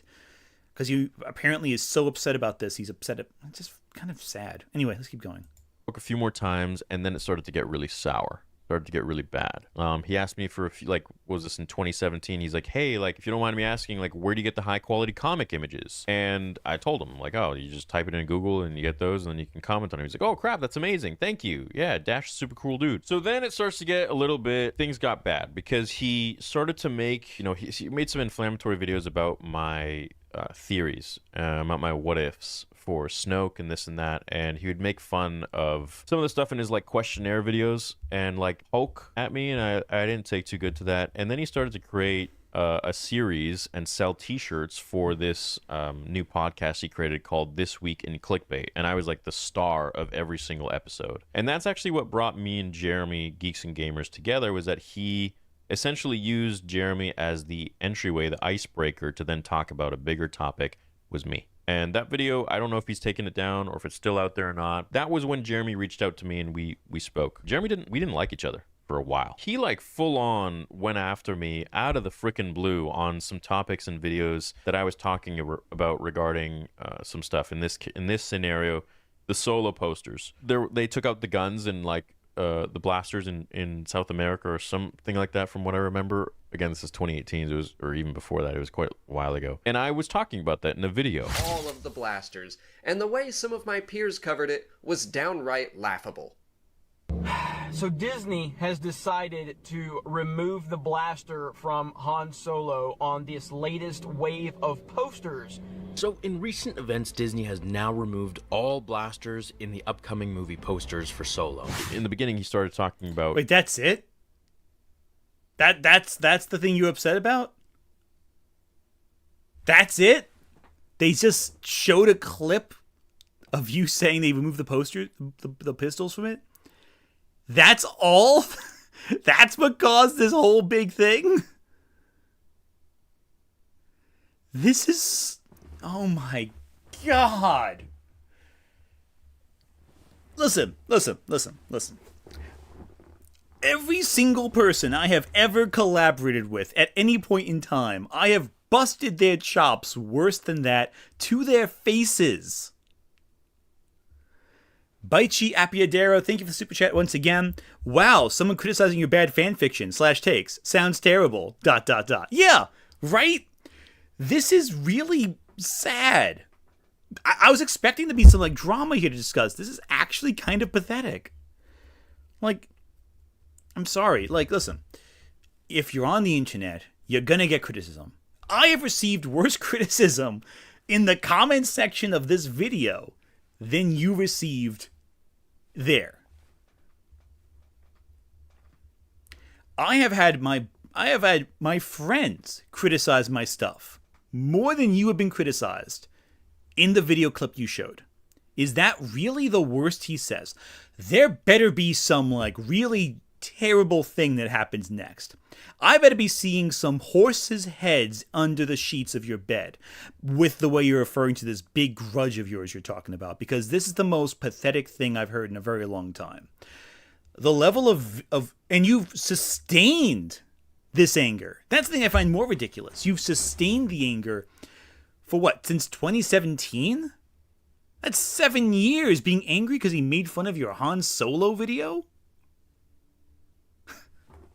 All right, then.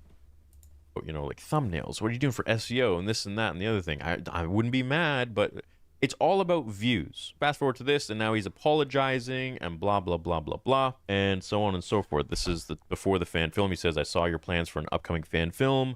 I wish you all the best. Can't wait to see the Kickstarters. This is like way back. I met the guy first time. Wait a second. You can't wait to see the Kickstarter. He's offering to give you money. And you're saying it's about the money? He is willing to give you money to complete your projects, and you're throwing this in his face? Oh my God. Baichi Epidero, thank you again for the super chat. You get more shit from a mad woman talking to herself on not Tumblr. Yeah, exactly.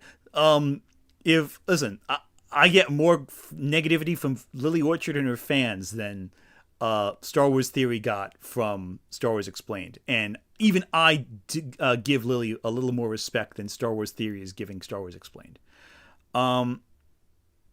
This is kind of sad. And again, like, it seems like he was mad at being compared to Jeremy / GG, which is fair reaction because GG sucks hard. But he would... Okay, I'm reading Laura Rola's comment. I think it's a really good point. It seems like he was mad at being compared to Jeremy / Geeks and Gamers, which is a fair reaction because G&G sucks hard. But he would go on to become friendly with Jeremy, so maybe Star Wars Explained had a point. Yeah, exactly. Like, he became friendly with him. So, like, and at the start of this video, in the initial post about all this, it's about Geeks and Gamers. Star Wars Theory is brought in as a comparison point of a good faith critic. Like, it just seems like he's a different person. Like, it seems like he's so exhausted here. It's really depressing to watch because he doubled down with people who are, anyway. where we all got flown out to do some sort of a thing together, a whole bunch of us. And I remember walking down the street with him, and he was like, you know, before I knew who you were, I couldn't sleep at night. He's like, I'm serious. I'm paraphrasing. I'm serious. Molly would have to calm me down because I couldn't sleep at night because you and Stupendous Wave were just getting such crazy views, and we were working so hard, and we couldn't even come close to that. Star Wars man. It's actually kind of cool. It's a bird. It's a plane. And I'm like, oh, yeah, I'm sorry, man. And he's like, well, you know, I just feel bad because I just like really didn't like you, and I see that you're such a nice guy now, and I feel bad about that, so I want to apologize. I feel like Alex is actually a nice guy, like to the point where I don't know if he does have this, but I feel like he has a sort of compulsion OCD where he like has to tell you if he feels bad or guilty about something. He started just like opening up and telling me these things about, like, I was like, oh, don't worry about it, man, it's all good. He's like, I just see you're such a nice person now, and I just feel bad about that. And I'm like, man, this guy must have like really fucking hated me for the views to the point where he couldn't sleep at night and his wife would have to calm him down. Fuck, man, this whole shit's about views for these guys. Anyways, then he does. Okay, hang on a second. Now I'm actually a little pissed off by this. So, someone in earnestness who feels guilty about being pissed about something, about jealousy, confesses that he felt bad about that to you in earnestness, in private, with the confidence that he could tell you this and you wouldn't tell anyone. And you just share this information publicly?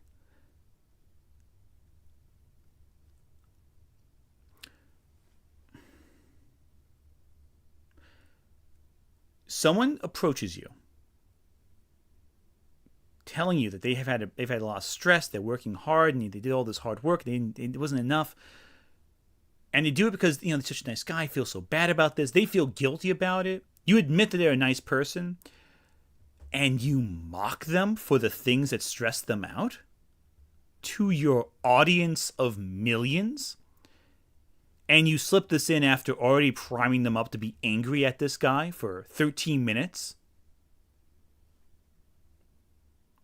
And meanwhile, you make fun of him for OCD, but then you share emails from 2016, 2017. And you think this is going to get people on your side?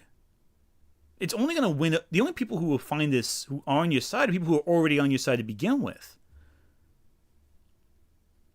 I fully believe this conversation happened. I can fully believe that. YouTube's stressful, especially if you try to make it your branding, or if it's like your main business, or you want to like really be successful. I don't think he said, I hated you. I think maybe he said you resented you. Maybe he said he was jealous of you. But like, the words are so geared, but even the narrative itself makes me feel more bad for Star Wars Explained than it does for you. Why are you sharing this? Did you really think this was a good idea to humiliate and mock someone who didn't insult you?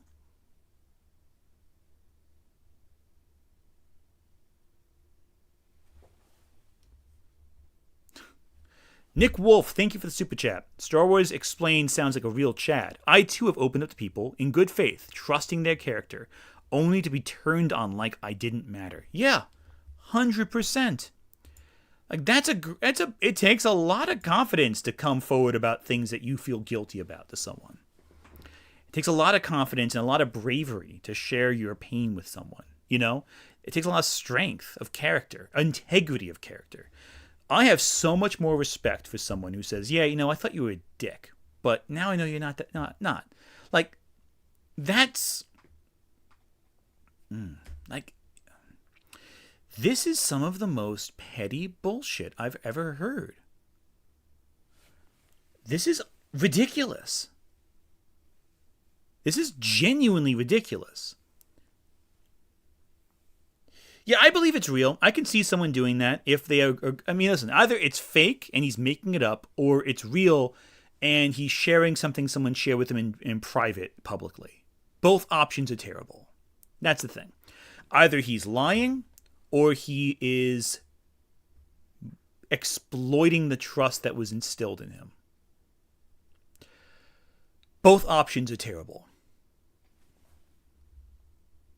This is This Week in Clickbait and this and that and the other and blah, blah, blah. What the hell? I remember I took a cab with him once to the airport. We split a cab. I didn't sleep. I was up all night and I was editing in the cab, in the back of the cab. He's like, "What are you editing?" I'm like, "Oh, just the new Vader comic." He's like, "That just came out." I'm like, "Yeah, I didn't sleep." And then I showed him, and I pressed play as it was in the Final Cut thing, and he was just looking at it and didn't say a word. He was just like, I was like, "Yeah, I'm really excited to get it out." And I'm like, "All right, man. Well, it's my stop. You know, hey, it was great seeing you." And he's like, "Yeah, yeah." And that was it. And then he started this Week in Clickbait shit, and I just was like, "The fuck, dude? Like, you could message me if you like. We've literally talked already so many times. We've like been to Germany together for Gamescom. We've been other places together for like other stuff. Clearly, all about trying to slander me and like put me down and whatever to make yourself look taller." And so wait a second. So he watched your video. He didn't talk while watching your video. He watched it thoroughly. You got out of the cab. You left the cab. And then he made fun of your Han Solo video briefly. That's it? That's the bad blood? Oh my God. I didn't like that. And then, you know, fast forward, there's a few more. He's like, "I still imagine you're not a fan of mine," which is fine. I get it. But I wanted to say congrats on your film. I know how much time and effort it took, and that looks great. You should be very proud, and I hope to see it continue. So then we didn't talk until 2019 when we were both put together for the Lego group. We essentially were the two Star Wars creators at Celebration Chicago, where we had to go head to head against each other and like build Lego or something like that. And it was fun. Backstage before we go live and before we're getting mic'd up, he's there. He's in the freaking tent, and we hadn't talked. I had been ignoring him and all that. He comes to me and he's like, "Look, I'm really sorry. I'm really sorry for what I did and those videos. I shouldn't have made them. I should have just contacted you about it. And I shouldn't have done it publicly." And I mean, the guy had like a whole merch line. Like he was all about it, bro. Like this guy was like trying to capitalize, trying to profit off it. There's that. And shook his hand. I accepted his apology. I'm like, it's fine. 4 years into the YouTube space with my channel, I wasn't the same happy-go-lucky kid because now I know that these guys are two-faced as fuck and I can't trust any of them, right? So like, dude, listen. You're talking about other people being two-faced. Meanwhile, you're holding on to emails from 2016 and using it as a weapon against someone else. Even in your own story, you're not convincing that he was somehow this conniving figure who was manipulating you.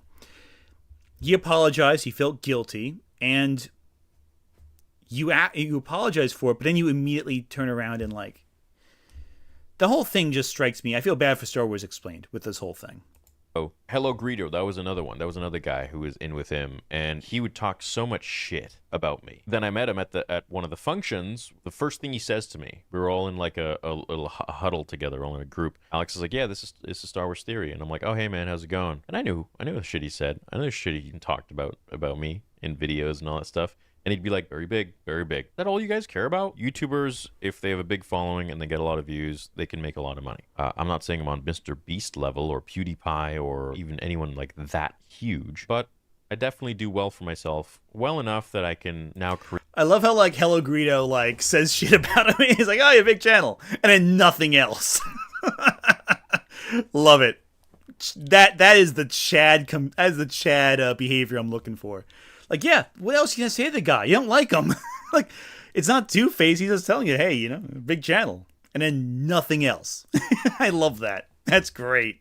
Create a new company for Theory Sabers, employ a bunch of people who are great people. Also fund a $1.2 million fan. Okay, here's the thing. No one else is saying your entire narrative is like, "I work so hard. I'm such a hard worker. I employ all these people. I've made a business for myself. I've made all this material." Yeah, that's great.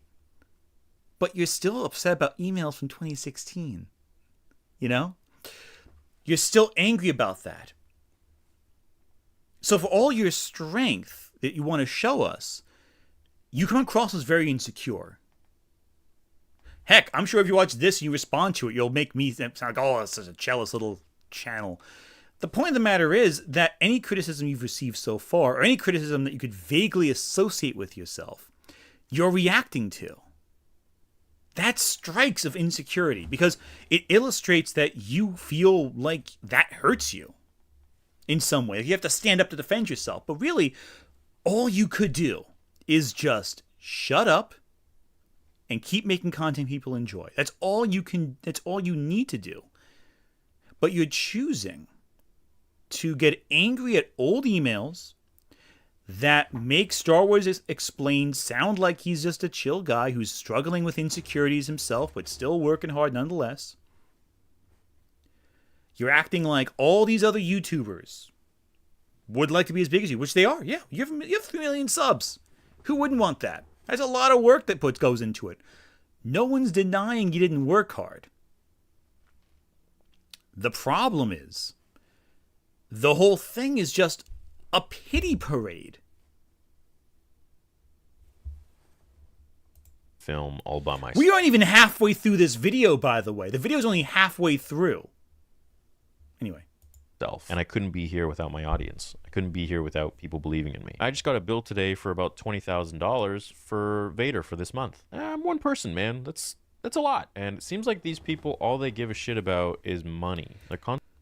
Oh my God, I have a bill, $20,000, you know, it's all my profit. You know, it's just, no one mentioned you in regards to money. They said you joined a hate campaign. Not you joined a hate campaign. They said you contributed to this environment, but you're a good faith critic.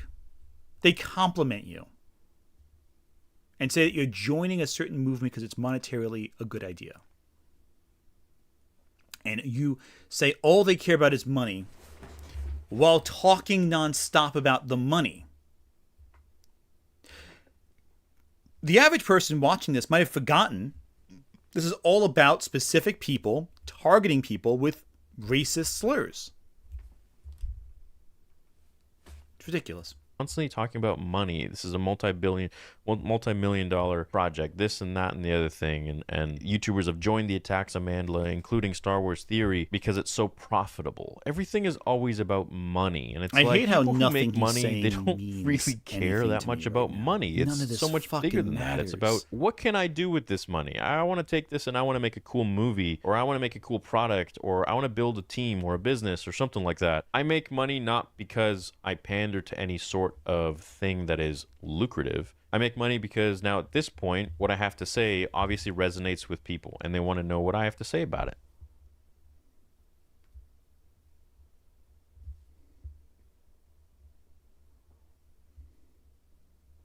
Yeah. Okay. So he's showcasing. And to all be the honest, it's content he's because talking about. people like you, Molly, have made me popular as like, oh, I got to see what that controversial guy has to say. It's like when it's really just a guy who's speaking his mind and speaking his opinion, but you guys have made me into such a bigger thing than I was. All I ever wanted was to be accepted. All I ever wanted was to just do my thing. You guys have turned me into this image of me that's not even me. And it's unfortunate that the minority sees me in some sort of a shadow figure light, whereas my subscribers and the people who stand by me and love me and know who I am see me for who I am, which is me. This isn't an act. This isn't like a character I'm playing.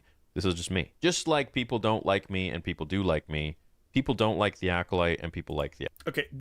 Let's take a step back here. This strikes me as just insecurity. Responding to a document that I want to remind everyone only mentions him once in one sentence as a good faith critic. He went on for 18 minutes complaining about how people were jealous of his success. They all wanted his money because people said because one document that was posted and written by someone who was not the person he's criticizing, by the way, apparently, said that he was a good faith critic. 18 minutes of that. This is the whiniest self-pity party I've ever heard. I went into this thinking there was at least some actual meat to this drama, that there'd be like some discussion, there'd be something to focus on. Maybe there was some beef. Maybe there was something meaningful. I hadn't seen this video before starting this whole thing. I went in going, okay, there's this controversy. I'm seeing people talk on Twitter about it. Maybe there's something to discuss. People always say I take like a strong stance in certain issues, and obviously I do. I have my political opinions, I have my perspectives, what have you. But And no, it does not say he was a good faith critic and now he turned. Let's read the exact statement that it read. I saw that in the comments. Let's take a look. The exact statement is, and I'm going to read this again for anyone who is tuning in late. The hate campaign against Amandla has been so profitable that other major YouTubers have joined the attacks on Amandla, including Star Wars Theory. How many more good faith content creators will turn to profitable hate campaigns if this is permitted to continue with no repercussions? So again, how many more good faith critics will turn to hate campaigns? That is what was said. And again, very importantly, Star Wars Explained did not draft this document, nor did his wife. His wife reposted this, and tagged it. So did many other YouTube people and Star Wars creators and critics. How many more good faith content creators will turn to profitable hate campaigns? Turn to profit. That was the focus. The profit of these campaigns. The monetary incentive to attack. So again, no one said that Star Wars Theory was being hateful, but they were turning to profitable campaigns. So let me read the comment again. Where was it again? It was, to make sure I'm not misrepresenting what you said either. He said he was a good faith critic, now turned. Okay, that's a fair assessment. I'll grant you that. Gavin Currith, thank you for the super chat. I think the Lily reactions kind of gaslit into thinking these would be entertaining to watch and talk about. This is just so sad I can barely watch. Yeah.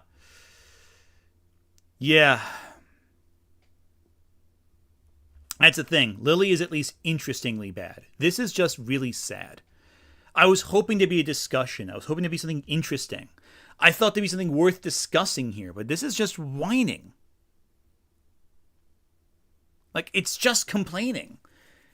This is just sad. And again, look, I'm not acting like I am always the one that has responded to things the best. I've had issues too. Undeniably so. But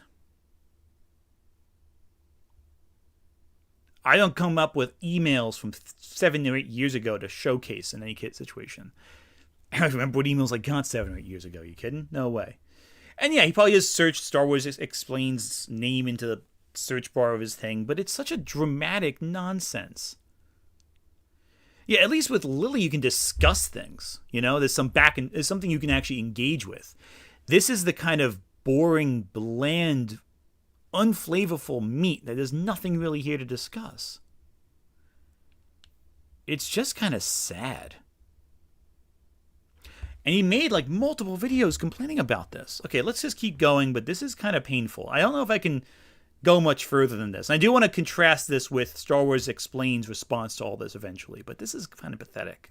The Acolyte. People have preferences. We're inclusive of everybody no matter what. You have to think the way we think. And if you don't, we're going to destroy your livelihood. We're going to vote to get you ripped off of a platform that's feeding you and your family and other people's families and giving other people jobs and this and that and the other thing. And to that, I think that is so unbelievably malicious. And Molly, you want to talk about YouTube guidelines, community guidelines, coordinating an attack against other YouTubers to get them... She didn't even write the document. ...ripped off of a platform for claims that you would need to definitely prove in court goes against the community guidelines. And that could actually backfire on you. I would be really surprised if Nerdrotic, Ryan Kinnell, and Geeks and Gamers don't actually pool together to sue you. I really would be actually surprised. I'd be more surprised if they didn't do that than the Acolyte getting greenlit for another season. Mandalorian Season 2 finale came out and Luke Skywalker showed up. I was crying and I was like, you know, a spectacle on the internet. We had Pablo Hidalgo making fun of me. We had Molly Damon, who was joining in on the fun by posting a gif of that gif of a woman laughing or spitting out her coffee on someone who posted a video of me crying but made it to, I think it was something about like SpongeBob or some shit, something like that. And you know, to that I just say, you know, where's your heart? Where's the inclusivity? Oh my god. You're that oversensitive, you complain about people. Listen, you have an emotional reaction to art. That's the goal, right? The art should give you an emotional reaction. You publicly filmed it. You posted it. Okay. You had to have known, though, by doing that you're going to get a reaction like that. I would expect that. And I'm a small channel to get people making fun of me for crying on camera. Hey, that's not right. You shouldn't be made fun of for that. I'll give you that. That's not cool. But, like, it's the internet. You know what's coming. Like, you know what's going to happen. Like, oh my God. This is the beef. The wife of a YouTuber posted a thing that someone else made. And you're like angry about that so much. You're digging up emails from almost a decade ago and sharing the private things that were told in confidence to you by another YouTuber just to badmouth them, despite the fact they didn't even create the document you're complaining about. And you're saying they should get sued because they reposted content someone else pushed as part of a generalized campaign for YouTube to investigate channels for breaking the community guidelines that they themselves signed. Baichi Apiadera, thank you again for the super chat. I was giving palate cleansing vids because I thought this would be Lily levels. So there's just needs to be more cheer. Can we go watch that Bonsai Pop G Gundam vid instead? Yes. Yes, we can. Let's watch a little bit of that because it's beautiful. And it's way more interesting than what's going on here. Let's watch a little bit of this before I get demonetized from it. This is the first Gundam I ever watched in my whole life. It's also one of the first Gundam that we covered on the channel, but Only it has a bit. been We'll go a back to long this Gundam in a time. second. In the years since we last covered G Gundam, we have upped our game, and it is time to give this anime the full new Bonsai Pop treatment. The treatment it deserves, and now is as good a time as any because Let me tell you about the time I first watched G Gundam as a kid. All right, G Gundam is fucking fantastic. This series is amazing. This is a series where it's the anniversary, I think it's the 15th anniversary for Gundam since its creation. And they were like, okay, we have these super robot, we have this realistic mecha series with all these great things, these characters we've watched over the years. Let's make a new universe. And we're going to use the giant robots rather than as like mechs to fight in a war. We're going to make them basically super robots in a tournament fight. And each robot's going to represent a country. And we're going to base the robots on ethnic stereotypes of these countries. And it's going to be over the top and great. And I'm going to love it. I love these. We're only going to watch a bit of this because I really think you should watch all of Bonsai Pop's hour-and-a-half long video about G Gundam. But let's watch a bit of it as a preview to encourage you to watch channels that are better and a little bit less pathetic than what we were just watching. It is the show's 30th anniversary, and a sequel to G Gundam has been announced, one that we've been waiting for 30 years. When did that happen?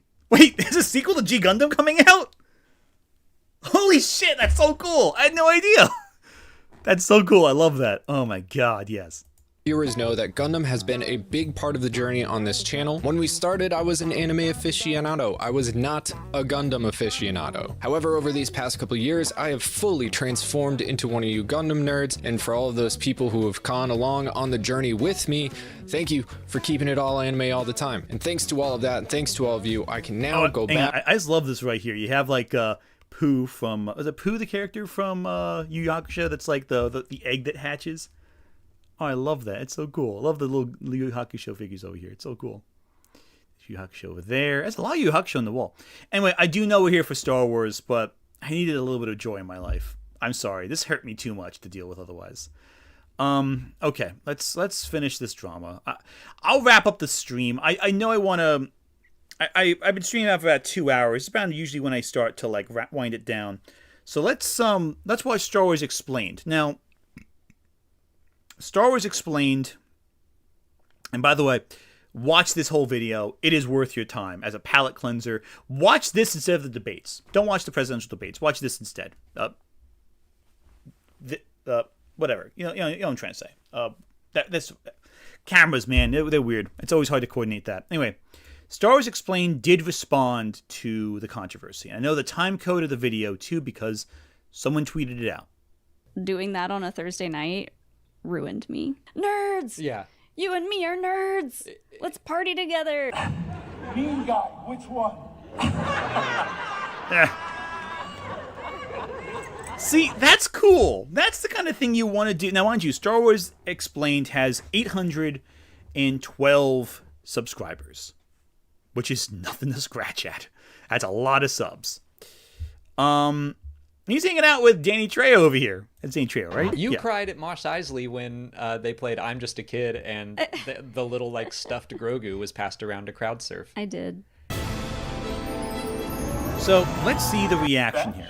So whole video right here about some cool stuff. I didn't even know where the storyline was going, and I looked at him without pause, without fail, in a completely commanding voice, and I said, "No." Yeah, I pulled a Gus Fring on his ass.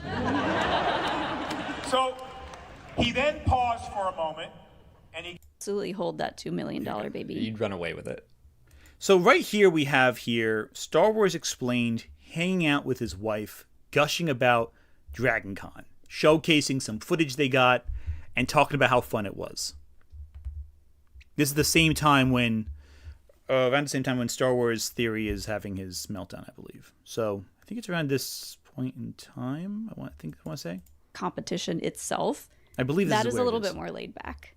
It's a little, yeah. Once you get onto the stage, so you take a written test Saturday night, which yes is very hard, and I want to make it like everyone that works on this works very hard.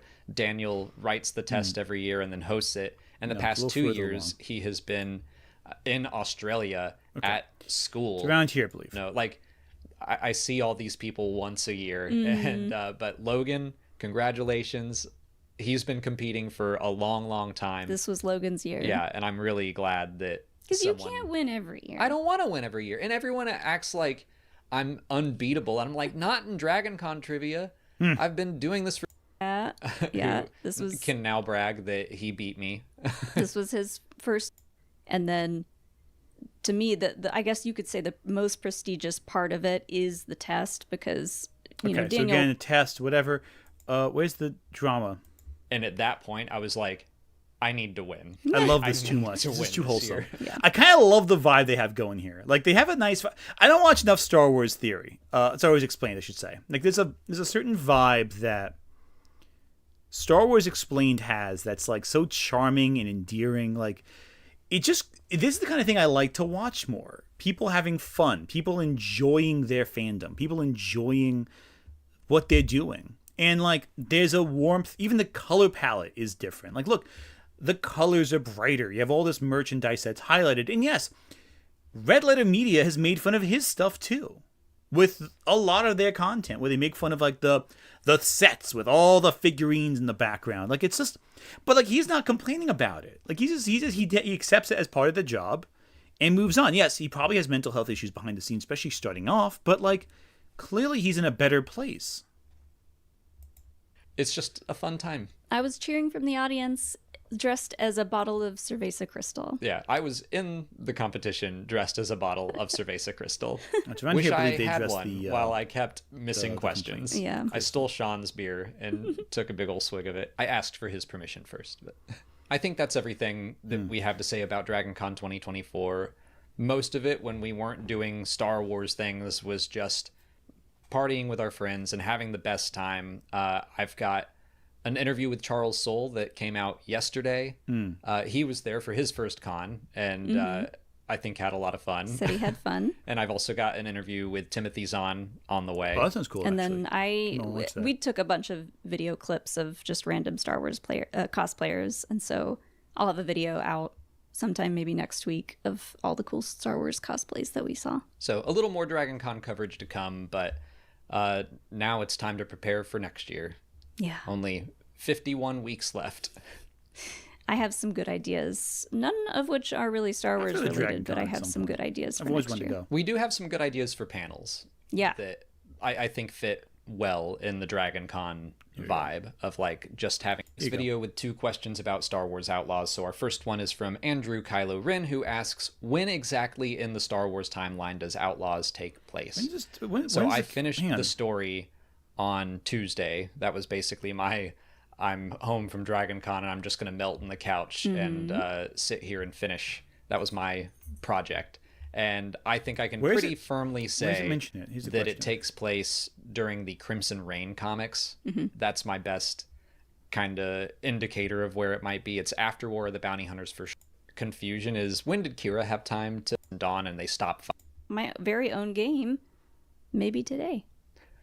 We're running out of time for it to be today, Yeah, but I was. You keep saying that. I had planned for it to be today. This you planned week, for it to be. So this whole thing, the whole drama that Star Wars Theory is, keep in mind, the same time, over the course of this week, Star Wars Theory made 3 or 4 videos all about this backlash. The only video he made this week that had nothing to do with the backlash was the James Earl Jones memorial video, which came out yesterday because that's when he passed. But this whole time, Star Wars Theory Explained barely even mentions it. I have to dig in this video that supposedly was about this that I found on social media. They said, oh, let me show you the post I'm talking about. I found it on Twitter. Star Wars Sexplained has been ratioed in his latest Q&A. It's all over for the Sexplains. Oh, so it's not even about this video. So basically, apparently, there was a massive bombing of the videos. Likes the sex video bar, even though, spoiler alert, these are never accurate. They're always way off. But again, what's the dislike ratio like right now? Can't even tell. Couldn't tell you what the ratio is. Anyway, yeah, so 1.3 thousand to 49,000 likes. That's probably not a good ratio, but we'll read the comments in this section. So, Dark Angel, thank you for the super chat. Star Wars Explained is charming because he actually talks about what he loves, unlike Star Wars Theory and all the other drifters out there. Yeah, he's actually talking about Star Wars. Like, he's talking about it. Like, he's a Star Wars channel that focuses on Star Wars. Baichi Apiodera, thank you again for the super chat. The greatest insult you can give to an enemy, to be ignored. Yeah, he doesn't even mention them. That's how irrelevant they are in this story. Like, probably in private, yeah, he's upset about it, but he knew to make a video about Dragon Con and focus it on Dragon Con. And he's still getting good views. 49,000 views in 3 days is pretty solid for a video that's just a Q&A. It's not even the main content of the channel. And, you know, and that's within like a few days, so he made 13,000 views about Star Wars Outlaws in 8 hours. You know, it's like such a chill thing. Like, he's such a chill guy, and his videos are really good. So around the time that Star Wars Theory was having his breakdown, this is what Star Wars Explained was doing. What's up, everyone? Welcome back to Star Wars Explained. I am sitting here with Charles Soule at his very first Dragon Con. Yes. How's it been going so far? This is quite a scene here at Dragon Con. It is, you know, it's like Halloween and San Diego Comic-Con, and like it's all of like, I'm a little at a loss for words at how like amazing it all is. People are so excited about so many different fandoms. High Republic is obviously one, but like. All right, comments are saying the current ratio is 1.3 thousand likes versus 6.2 thousand dislikes. Now, these extensions are inaccurate. So, for example, I'm going to share with you some metrics of one of my own videos. Currently, one of my most controversial videos is, I'm going to show it right now. So, 1 second. One of my most controversial videos is the YouTube critics are lying to you video, right? That's one of my most controversial ones. Now, right now, I'm not going to share everything here, but okay. So this right here is the metrics for my YouTube videos, critics are lying to you video. So this is one of the most controversial videos I've made. This is the one that, yes, for those in the comments, this is the one that the EFAP guys responded to. Yes. Very controversial video. Now, take a look right here. So when it first dropped, hang on, let me make this a little, bring over here a little bit. Here you go. So when the video first dropped, the like to dislike ratio was 94.4. It dipped at its lowest. I believe this was its lowest right here. The first 7 days, that's right after the EFAP video came out. And that's actually when I was at my spouse's grandmother's funeral at the same time this was happening. It went to about a 64.7% like to dislike ratio.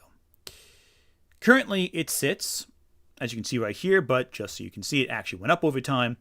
The current ratio is, and you can see down below, Okay, that's actually no. This is day by day. Oh, I'm sorry. This isn't even accurate. This is likes to dislikes per day. So, in an average day, it got okay. So, according to the extension, your video has 15,000 likes versus 3.9 thousand dislikes. According to YouTube, my video has 15,000 likes versus 2,391 likes. So, if 3.9 thousand likes is what the extension says, they added 1,600 extra dislikes to the video. So, and this is the YouTube metrics. This is the behind the scenes stuff. I don't like sharing this because I don't like sharing metrics publicly. I think it's inappropriate. But the private information indicates it is at 2,300 dislikes. You are saying it is at 3,900 dislikes. That is 1,600 difference. Basically 50% increase of dislikes. So that's a big extension. That just tells you that these extensions are not reliable sources of info, nor should you treat it as such. There's a big difference. The numbers are very far off, and every example you find are far off.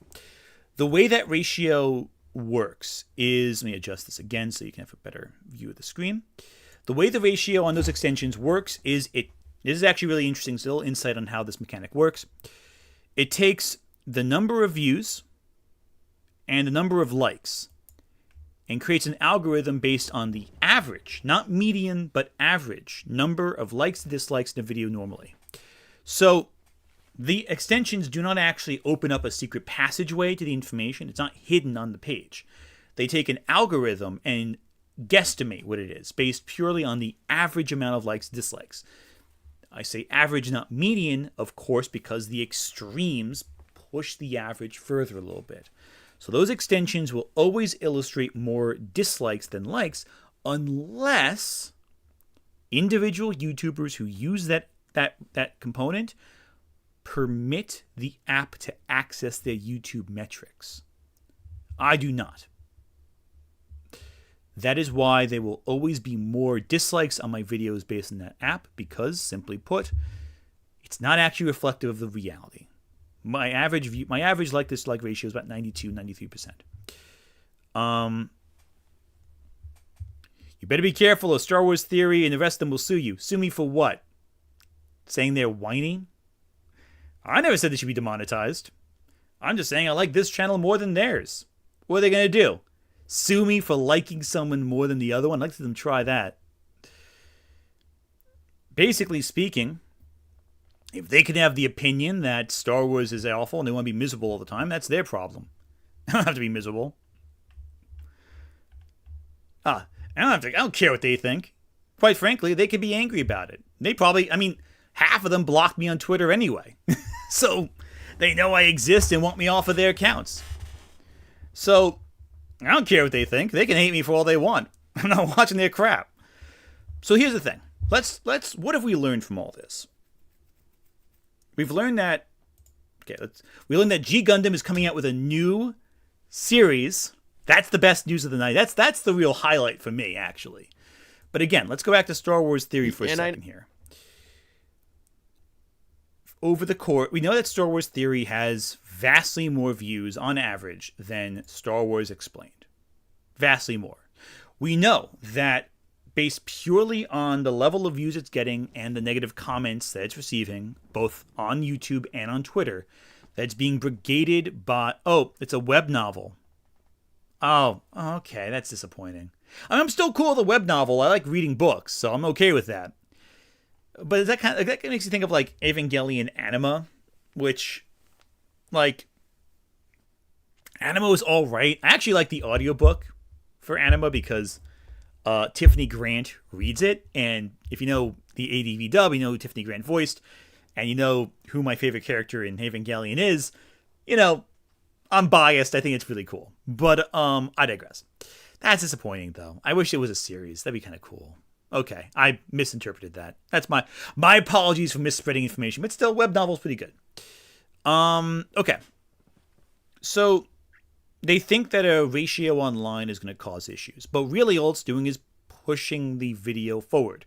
YouTube accepts likes and dislikes equally. So, hey, dislike the video. I don't give a fuck. It'll just boost the video in the algorithm. But that being said, we see here more positive content, and it's not getting viewed as much despite a high subscriber count. Because positivity doesn't get pushed in the algorithm nearly enough.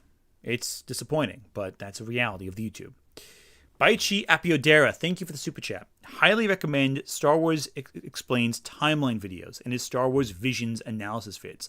Those are my faves. Yeah, let's highlight those for a second. So right here we have some playlists that Star Wars Explained curates. His tier lists, his Tales of the Empire. His timeline videos are thorough explanations and explorations of the timeline of Star Wars. And I believe, actually, hang on, let me take a look here. I'm sure there's some of his most popular videos too. Yep, the complete canon timeline, 4.7 million views. Heck, there are some views with millions and millions of views here. The Legends timeline. Actually, I think the Legends history is really interesting too, because Legends, I feel, is so vastly overlooked now in the modern timeline canon thing. Even people who claim to love the Legends canon seem to overlook Legends canon. Nick Wolf, thank you for the super chat. I've not watched G Gundam, but the sequel better have two women trying to turn their shared male love interest straight, like in an Ava spinoff. Don't worry, the whole series of Evangelion ends. It's not Evangelion. It's so funny actually. G Gundam does in fact feature a sequence where the two love interests do fight, and it's great. And the whole series ends with them blowing up the main bad guy when the two love interests, Domon Kashu and Rain, he rips his chest open. He rips he bares his chest to he rips open the chest of his Gundam, walks out, declares love for Rain, and she leaps into his arms. They channel the power of love into the King of Hearts himself and blasts a hole for the big bad. It's so ridiculous that you must see it to understand what I'm referring to. Also, there is a Statue of Liberty cannon. I love it. It's so goofy. It's my favorite. But yeah, Legends canon is a little overlooked, I feel. And this is all stuff you should watch. It has been viewed many times, but I do think it is some fascinating stuff that deserves a watch. And Star Wars Theory gets millions of views. He's not a small channel by any means, but he uploads all the time. But the modern landscape of Star Wars videos is, well, it's negativity driven, That's what it is. Baichi Apiodera, thank you for the super chat. He redoes the timeline every year. I think it is on his channel homepage for the most recent. Yeah, I believe you're correct. I think I watched the 2023 version. The timeline, it's still unpopular. 1 second. The latest is, it's down there, but you look at his views. He's getting some. He's averaging 40,000. Some are very low because it's interviews with people. The thumbnail's a little generic, I feel, but that's okay. That's all right. It's still a lot of effort clearly put into it. It's a lot of effort put in. Acolyte review, answering your questions. He's doing a few videos every week basically. That's a lot of work to put into the channel. But he's analyzing it very thoughtfully. He's looking at it very cleverly. He's looking at it from a perspective of, hey, this is exciting stuff. And he's doing it from the perspective of someone who loves Star Wars. Now, personally, I couldn't talk about the same series that long.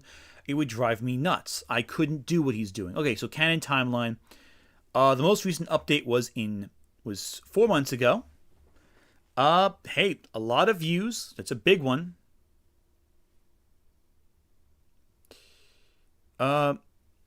Yeah, but again, the thing is, the algorithm rewards negativity.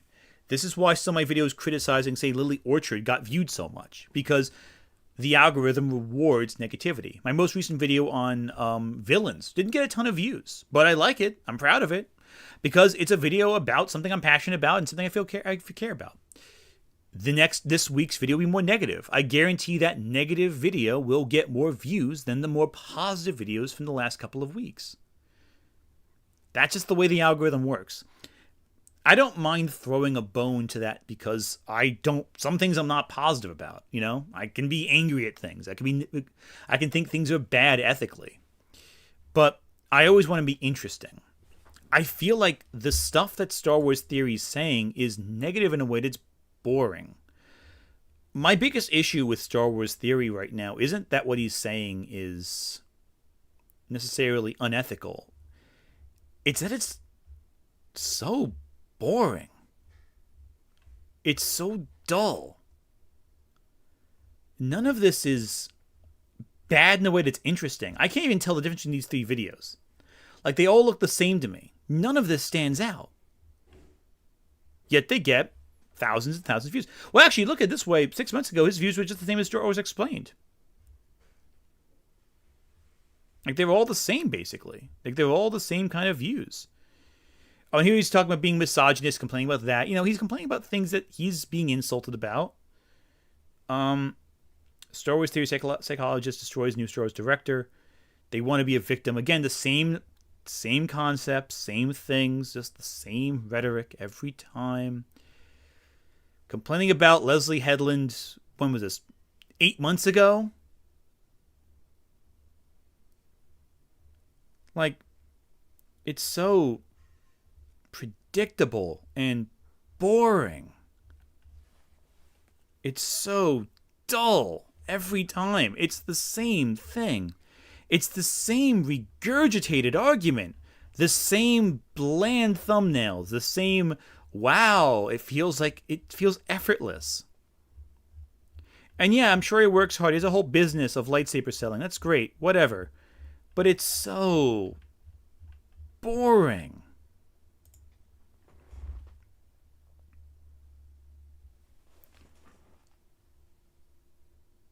Like, none of it's interesting. If you're going to be angry in a way that's interesting. God, why does it make me miss Lily Orchard? At least when she's being ridiculous, it's interesting in some way. Like, it's bizarre in a way that's compelling. This is so boring and calculated and predictable and structured in a way that's clearly designed to play the algorithm and play on the immediate anger in a way that's effortless and obvious.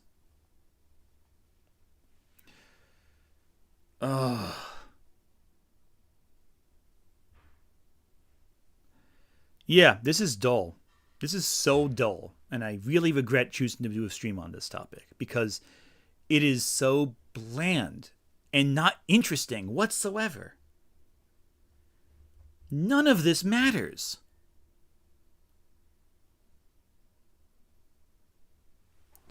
Not a single bit of this has added to the conversation about the Acolyte.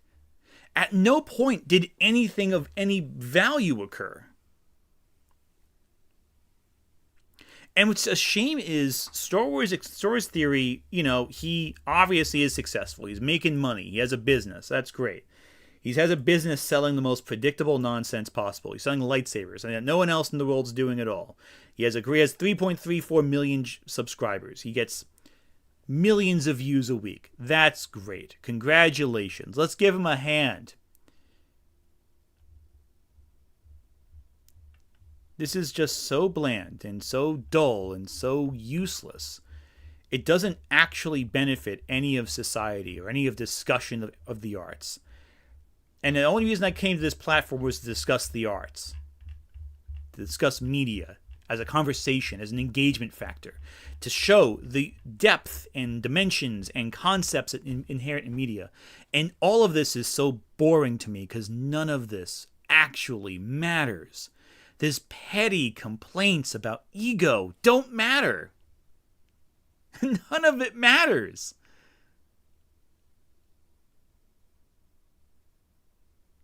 Oh my goodness. Baichi Epiodera, thank you for the super chat. Ant, no, we already peer pressured of Lilyfed. Well, you know, on Friday. Like, yeah, like, Community Book Club, that's not a bad idea, actually.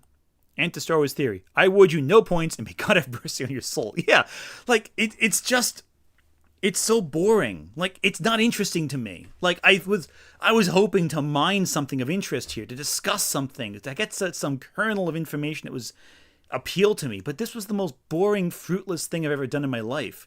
I would have been better served, like, doing a stream of me cutting my fingernails. Like, that would have been more interesting to me than what I just experienced with this stream.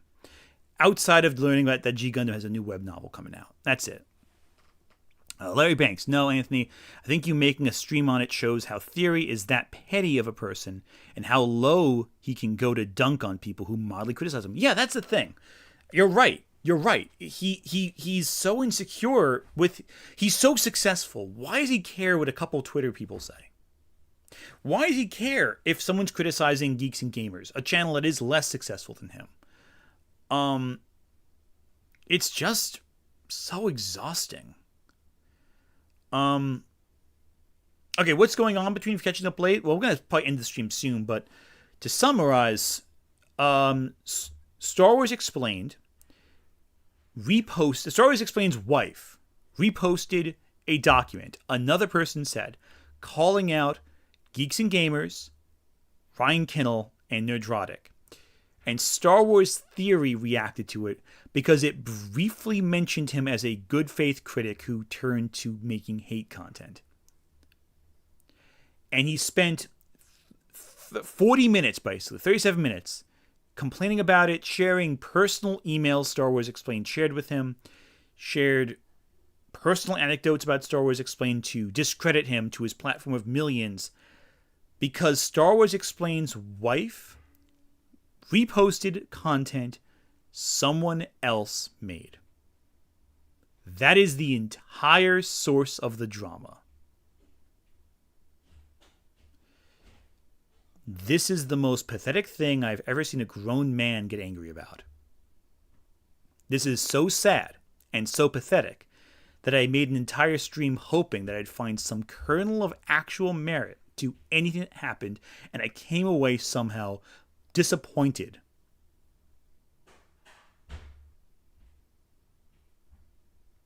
This is so dumb. I kind of regret my life choices leading up to this decision to make a stream about this topic. That this is somehow such big news that millions of people have tuned into this. We have all learned nothing from this, and God has proven that he's abandoned us by allowing this to continue. I await the heat death of the universe, if only that means this nonsense can finally be erased from reality.